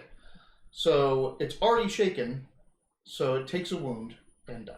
Nice. So she cuts through the, like, you knock it off kilter and cut into it, and then she comes around and has the finishing blow. Dina, get a tooth for the trophy racks. Which obviously we can't do right now. But Esperna, I think you've found your nest. Good. I'm more worried about the Eldari at this point, but I do hope we can find something out here. Oh God! Back Your in the luck. saddle. Where's Galen to soak these low? Yeah, right. King of Hearts barely edges out the King of Diamonds. there's people on us. I don't want to really do a cone when everything's like in close combat with my lidless stare. You cone out of the maglev. Actually, and you're outside the maglev. Like because he was coming down off the top. You stepped out. So there's the one on you and two behind it coming up. You could get all of yours if you kind of put your backs to them. Yeah, we'll try that. You can do it. Will I still be within the force barrier area? Yeah. Okay. Well, then I will absolutely do that. I'm not wounded, so this is just a straight up roll. It's a 6, 3 for 9 for the focus roll. So yeah, success with raise, whatever that means. 9 for lidless stare. So it does 2d6, right? 2d6 damage. Yeah. So roll 2d6 plus the raise. So it says damage plus 2. Do I have to? Does that? Oh, I have to subtract that out of. Okay. So 2d6. 2d6 plus the raise, another d6, and this completely ignores armor. So, not that they're wearing armor, but they have toughened skin. Yeah. Open up the eye. They still explode. 11. Yeah. Yeah. So 10. Yeah, 15. All right. So something interesting happens. You open up your eye, and they don't react. Oh no. Because they don't have eyes. Mm-hmm. You can see their souls are very, very well moored into their bodies. So almost like they're protected in like dual-natured beings in Shadowrun type of thing. Like that soul isn't just a representation of emotions and all that stuff. It is they have a presence in the warp that is equal to their presence in the real space. Interesting. Learning so much about Urgles. Yes. And when you open that, they kind of sense it and back off, but they can't see it and they're not getting torn apart by it. You actually have to, like, normally it's just, I open and it's passive. These things just happen, right? Yeah. You actually have to, like, let's focus some more. Yeah, you kind of kick your little thing into overdrive, and it does eventually sear into them, and separates their soul from their body, and you see their body actually doesn't die right away. It kind of flops and still tries to move, just like it's still trying to live even without its soul. Holy shit! Cool. I'm like a scientist, just observing what happens to them, and I'm not. Yeah, you have to really stare down these things. They are very they seem very resistant to you. Interesting. And the fact that they could just they are beings of the warp. So you just opening this up and going hi, here's your home. Yeah. Here's a warm summer breeze. I say, Dina could watch Espen ply his trade all day. Now, that is terrifyingly beneficial to us. Isn't it? I say, maybe next time you should start with that, Espen. I think this reminded me to give my navigator a raise. All right, they're going. What house is your navigator? Oh, there you go. Yeah. Damn it. That's right. There's 2 more left, right? There's 4, 5, 6. 2 coming up on you two. Yeah. They jump. They're just going to attack you and Dina. So first attack's into you. 8. What's your parry? Parry is a 17. So that's a it's a hit. That's a hit. Into Dina, a 9. So both of you have been hit. You. Say, bring it. 10, 16, 18 again. Fuck. With the minus. It's only minus 2. Wait, that's right. The barrier -2. They both missed. Oh, cool. Your parry is essentially a 9 plus now, 2, so 9. Gotcha. Okay, cool. So. Oh wait, are those fighting rolls? Those are fighting rolls. Oh, you have counterattack. I do. Yeah. Hey. Oh, I noticed this about you. What's his face? Janice Drake in the board game has that ability too. It just hadn't come up yet. I was waiting. I'm like, please. We were doing really well. Melee righty pistol shot you from a bad bastard. Yeah. One was on me, one was on her. We both have counterattack. You both have counterattack. Do it. So. Whoa, shit. It allows you to make 1 weapon attack. Yay, my shield was useful. 1 sword attack. That's a 9. Oh, that hits. Okay. All right, and then Ooh, damage for that baby. is a D8, a D6 plus 2. That's a 7/9 for the damage. Alright. AP. AP 4. Yep, stunned. And then she does shaken. her attack. Oh, Her sword hits with a 6. That's what she got. No, roll to hit, right? That was Is her it roll to hit. A Yeah. D10? Is that a D10? It's her sword, right? Yeah. Alright, it just No, looked like yeah. a D- Oh, sorry, it looked yeah. like a D8. It's okay. You're just making me think Yeah. I did something wrong. Sorry, You'd be what did fighting, you- eh? It was it's your- a 6. It's a D10, yeah. Yeah. Yeah. D10. So she got a 6. That's what I got. That's a miss. That's fine. So we got 1. Yeah. That was a One free shaken. attack. Yeah. Sweet. All right. Free attack. Both of that. Then They missed that's theirs. them. Yep. All right. Score. More. You see more coming out of the. Ah, damn it. All right. It is a nest. These are the Al-Suba dynasty. As much fun as this conversation is to have right now, we best be pushing forward. I It's haven't, like a I haven't taken my. five I haven't taken my turn yet. Oh. Oh. No. I had a free action. I gave you my Oh, card to do my right. turn, and we started Oh, talking. sorry. No, it's okay. I was like, oh, wait. Yeah. We're passing out cards. So I'm gonna attack my 2 attacks into the still standing one. Janice will. No, I'm gonna get the one that's on the ground.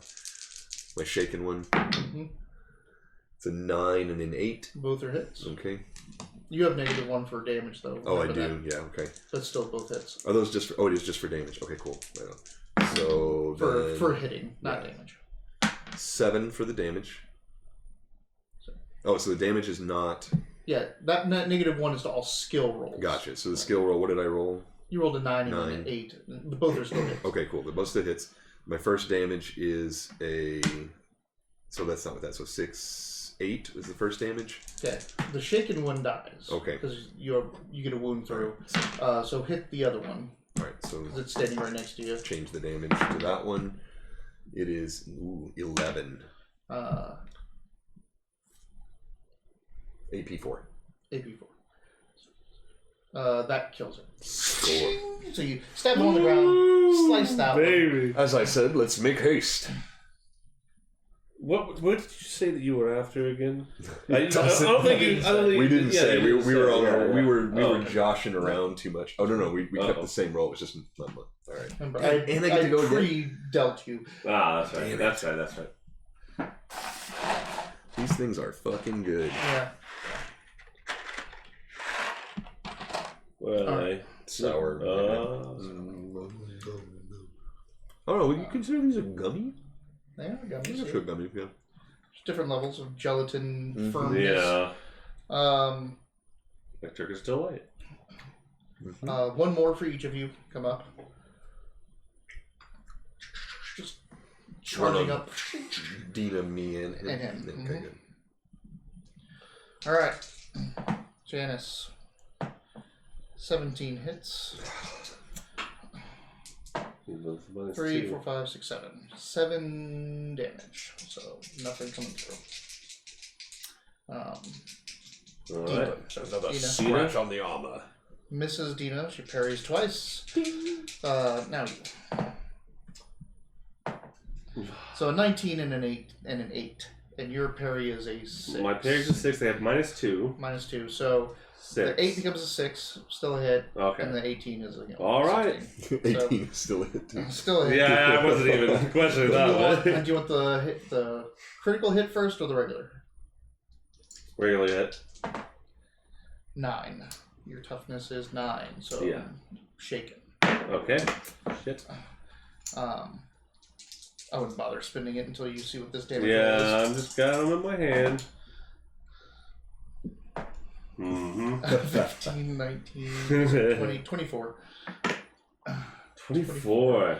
So Toughness 9. 9 plus 15 is 24, I think, right?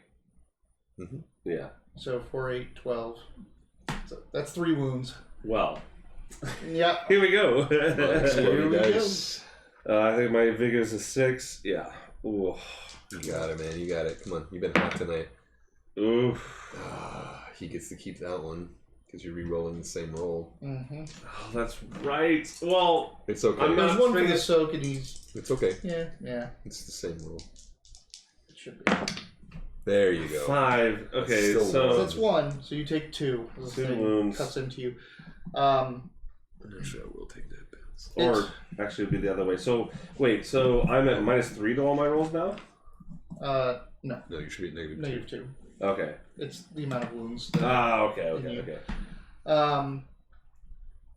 So this thing like comes up to you, and you do like with the shroud and everything. It is kind of treating you different, and its swings are much more wild around you. Like, it also seems to very much go for your head and shoulders, as that thing is probably just your warp eye. Yeah. I get the footage. It finds me for sure. I don't like this one bit. Queen. Oh yeah, me. All right. They're like on us, like. Yep. All right, And so there's more waves after that. You might want to figure out something to that's do. what I'm saying. None of us has any grenades or anything good like that. We don't control the maglev, so we can't do that. I was gonna say maybe there's like wires we can swing to a different area, but they're coming up from under the ground. Some of them are coming up through the ground. Some of them are in this room already. So if we take these 3 out, they're more like coming at us already. So this wave is pushing into the maglev, basically. Yeah. Fuck. We gotta think of something. We got to move forward. That's for sure. Perhaps something to drive them off. Something to drive them off. Not your actions. Oh, you have that thing still. You don't know. Oh, I don't know that. Yeah, sorry. Yeah. I don't know that. I'm trying to push him back. Okay. I mean, well, then if I don't know, I'm going to get risky. I'm going to, hey, Super Sad Squad, we didn't even know you were still here. Thank you for being here. Yeah, he's Oh my God. You're the Thank man, you. dude. Thanks for Yeah. coming down, and thanks again for those emails. That's cool as hell. I love you. All right, so what I'm going to do instead is I'm going to stab one and fire offhand without my penalties beyond mine to the next ones to try to poke a hole so we can start moving forward. Okay. All right, so first is the sword. One on me, pokey poke. That's a complete and utter failure, but let's give it a shot. 6. Woo! That's 11 to hit. 11? Is that with the multi-action penalty? -2? Well, I get frenzy. I get second fighting. Yep. Well, I was going to be doing my other one with ignore the -2 penalty when making trade with my offhand, which is where my gun is. You're not getting an additional -2 with your offhand. Oh, it's -2 on both. So then that was an 11, so it would be a 9 No, then. still a hit. Okay, cool. That works. And now we're going to shoot, which I think is better actually. It should be the same. Or That's is an it? 8. No, it's worse. No, it's worse because Yeah. you're a melee I'm a fighter. sword fighter, yeah. So I fire off at the next one behind him and miss terribly. Yeah, so that's that. So Alright, damage come for into the this guy. Oh, you still get the flurry of attacks. Sorry, even if you're multi-attacking, you still get flurry of attacks. Oh, okay. So you'll roll another attack after this, but go ahead. And Okay, so we go roll, damage. keep doing damage. 11, 15. Yeah, that's dead. 17 was the total damage on that. Okay, then I'll shoot again. Slice again. You get 2 fighting attacks. If you roll a fighting die, you get 2 fighting attacks. Even when you multi-action. Got it. That's cool. But just roll not That's the d6 though, because it should have been rolled. Well, I with your- killed the one that I was stabbing anyway. Yeah, it'll hit the other one. There's one on Dina. Oh, Dina's. All right. Don't roll with a d6 though. You already rolled your. Oh one. yeah, you've already rolled a Perfect. 9. That's Minus 7. 2, so 7. That is a Regular hit. 5, 6, 7. That is a Hit. Okay, and then damage. Oh wait, you're wounded. 6. You miss. All right. Oh I think we found their parry. Yeah, That's it. yeah, All right, yeah. no. So Dina will make her 2 sword attacks as well. She doesn't have the foresight because I just missed the one in front of her, so she's kind of mad. Something. I kept thinking it was the warp shit. No, they can sense the. God. Well, I think. Does a 4? How about a 1? She misses. Yeah, no. She just. I got in her way. You got in her way. Yeah, to shoot she's and like mad. all this stuff. She's like. I feel like I've made women mad in the past. I don't know if I would make a woman mad with a sword. I see you fight just as well as you dance.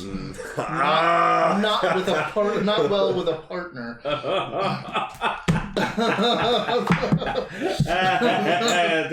Oh, you son of a bitch! That's good. That ruffles the mustache. My action. It's like, okay, I've been wounded. You're wounded. It's like, okay, this is something that would probably kill us. So I've been leaving it alone, but I'm in a desperate time. We might need this. Let's find out. And I try to activate whatever this thing is. Take it out and pull the little trigger and point that little spout at them, and you can hear a reaction going on. And it just mists out this big spray of something. Particulate goes into the air, and you see all of them almost immediately. All of the Urgul's noses, sin's pits across their face, all wrinkle up, and they kind of like start to lose their balance and lose kind of where they're going. They seem to lose track of you when this happens. So they're kind of still out there and wandering around, but it's almost like they can't see you, like they're blinded right now. Let's take advantage of this and leave them behind. I'm sure there's more where these came from. Let's make haste. Yeah. My God, what is that smell? You see me walking, just like kind of wafting it on me. Yeah. I don't know. It's given to me by Xenos. That might try to kill us later. I can't seem to light my cigar. Just flat. Yeah. Just kidding. My weapons are in my hands. So she doesn't want me dead. So right away. So you walk through this, and there's 20 of these Urgles wandering around this room now. Every once in a while, you probably have to hit another spray. But as you're coming through this room, you can see like the clear floor panels that go down to the wiring below, all these screens and consoles around the sides, these domes in the middle. You eventually get to what seems to be a control center in the middle. It's like a plinth. It goes up. It has like walls around it, but you have access to go up in there. There's openings. But in the center of that is this circular, it's a bunch of hexagons that make a circle that's kind of floating above a pillar. And in one of those panels, the hexagon panels, Dina exclaims, "That's it!" And she pulls out her little weird-looking key thing. Damn it, I thought I had that. Not knowing what they're after, I'm just assessing it for myself, because I have my own reasons of being here, but obviously it's safer to go with you guys, and we have a contract, so all that stuff like that. So, but I don't know what to make of this. I don't know what Dina's doing, and so I just gonna be kind of casual as I'm watching. So, Lord Captain Asuba, have you ever had any dealings with Lady Tanzanique? Who? There's the Eldari that's stationed, that's docked in the... You said Lord Captain what? Lord Captain Asuba. She's talking to Dina Asuba. Yeah. Oh, okay, sorry. I was like, who else is... I thought we were by ourselves. Like, who's this fourth person who hasn't done any covering fire or anything? Can't say that I have. And she climbs her way up, like boots a Urgul that's too close to her, climbs up onto this plinth and walks up. You may want to take up defendable positions around here. Be on the watch for an Eldari. And she sets that thing into that, which then kind of glows through all of its little cracks and then slowly opens up. And you can see a lot of the consoles and things start to have glyphic writing appear on them. They look like just stone black, like Blackstone, but they are screens apparently. They're coming up to life all around. You can hear power drawing in through the cabling below you. But more importantly, Dina starts to click in some of these hexes, and what happens is a force dome appears over this area you're in, the plinth. So you're now inside of a force dome as all of the Ghouls outside her start to look around. Then she hits another one, and above those screams, these chambers slide open, like just, and spindle drones come out. Oh, not I hope they're on our side. And they start carving into the Ghouls. Oh, outside the dome? Yep, they're all in this room. The Ghouls are trying to fight back, but they're having a hard time because first off, some of your spray is still in the air, but also these things don't have, they have scent, but they're mechanical. They're not hearing, smelling the sweat and all that stuff. They have a hard time fighting these things. But yeah, and below you can hear all like the cabling coming to life and some lightning, like electricity, like. But it is not too long before this entire chamber is cleared of Ghouls, and it seems that some of the spindle drones open up the panels and go below the floor, and you can hear more screeching and lasers down there, as it looks like they're just clearing out this Hope nest. you didn't need any alive. Does that rogue trader have any more of those keys? Wouldn't you like to know? I very much would. Esper doesn't get sarcastic. Everything is literal. No, just bring it back to the business. Yeah. It's like, yes, I would like to know. Yeah. Okay. But that pretty much concludes this expedition, as you have gotten double-crossed, but inadvertently cleared out a nest of... oh, man. Is Galen's out on Sunday again, right? Right. Do you want to do this again on Sunday? We could do this. We could play, Blackstone. and pass the crew with leader. Let's play Blackstone. All right. But this, I do like this. This was really fun. Just like who are the people that are in this game that we're playing? Well, here they are. I also specifically really liked the challenge of this one. Yeah, because we had to make decisions a couple times where we're like, yeah. Like you had, I liked your little pick, go first or go last. Yeah. And then we had to get such high rolls to like get our raises that it was like, is this worth? These are powerful characters. Yeah. They're built up and powerful enemies as well. Mm-hmm. I liked it. This whole fortress is a death trap. Mm-hmm. It's like, yeah. So like my day started like, what do you mean that asshole went into the Blackstone fortress? And then that asshole saved your life. Yeah. I came in, I think...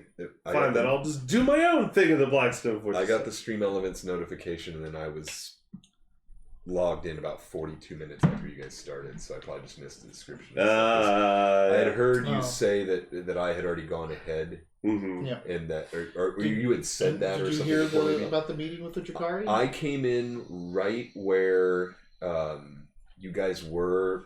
He was trying to hire people. Oh, okay. That's so you missed the Eldar. Yeah. He was hiring people.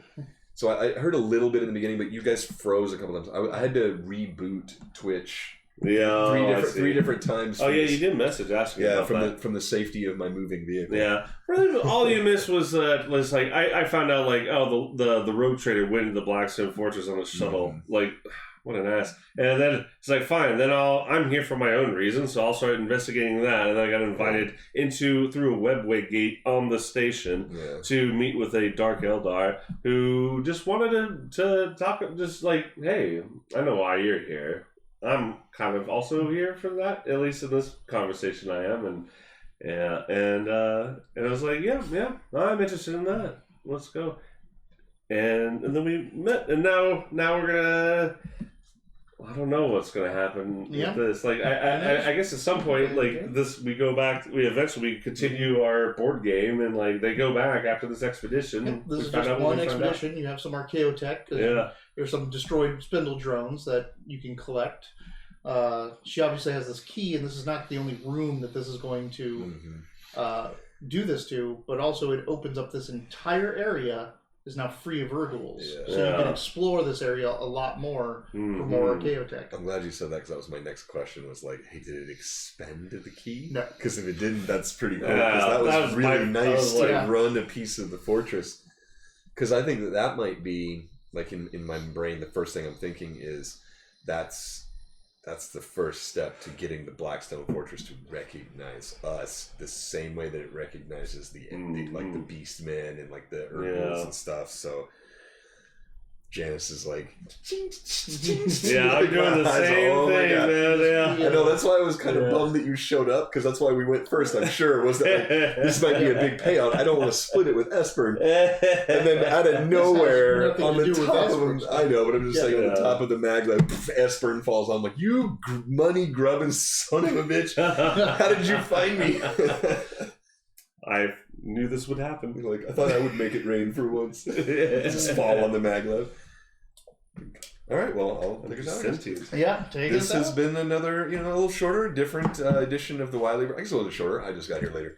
This has been another edition of the Wilyverse, where on Wednesdays we're kind of in between stuff, and schedules are changing a little bit. Guys are out of town and stuff, but we just played a quick little one-shot, Blackstone Fortress, to kind of RP some of our characters from the board game that we'll be playing on Sunday. So it was a lot of fun. And actually, it was kind of funny because on the Discord, you were like, "Yeah, bring the minis and we can RP." And I don't know why, but I was like, "Yeah, that'll be fun." I know. I got here. I love that. What are we gonna do with them? Nothing. But I still was like, "It's still fun." Yeah, so I look at it and was like, "Yeah, that's me. That's who I am." So Savage Worlds. Remember, like pace is measured in inches. Mm-hmm. All the rings are measured in inches. This is made for miniature gaming. Oh, like the entire game is made for. That's fun. On the tabletop. Anyway, so this is Blackstone Fortress. We'll be playing the actual board game on Sunday, so if you're interested, it's really worth a look. It's a Warhammer board game, so it's modular, has a whole bunch of rules and engagement trackers and stuff like that. It's a lot of fun. It's a little difficult at first, but we've played a previous game of theirs, so we picked it up pretty fast, and so now it's more of just us yelling at each other and rolling dice and taking failures and stuff, so it's a lot of fun. Come check it out. If you like what you saw today, if you want to check any more out, look down below. There's a link that'll take you to our YouTube page where you can find hundreds of hours of everything that we've done. Role-playing games, campaigns, board games, one-shots, introductory games where we meet and stuff, and then eventually there's some lore in there too, I think. There's a couple videos we're just talking and stuff. It's worth a look. Go check it out. We are also sponsored by Drive-Thru-RPG. If you follow the link down below, you can find a great place to buy all of your rule books and source books on PDF and save a whole bunch of money. We have some of their stuff. You should too. And if you do buy through that link down below, we get a little bit of a kickback that we use to upgrade the studio and buy more games and do stuff like that, so it helps us out. We also have a link down to the Wilyverse store where you can find a lot of merchandise with this really cool Wilyverse logo that we're all really proud of. All of the shirts and stuff and pants and leggings and things are really comfortable, and it's fading out really nicely. Like it's looking like an 80s tee already. Yeah. It's really cool. We're really proud of it. If you enjoy the show, you enjoy the stream, check it out. It helps us out too, and that money goes into games and things as well. So we'll see you guys again on Sunday when we play at 4 p.m. Pacific Standard Time at the moment. And then we play Wednesdays a little bit later, somewhere between 5:30 and 6 Pacific Standard Time as well. Thanks for joining us, Super Chat Squad. Thanks for being here. Rouge Rogue, it's always good to see you. Stream Elements, you're the man. We'll see you guys on Sunday, if not sooner.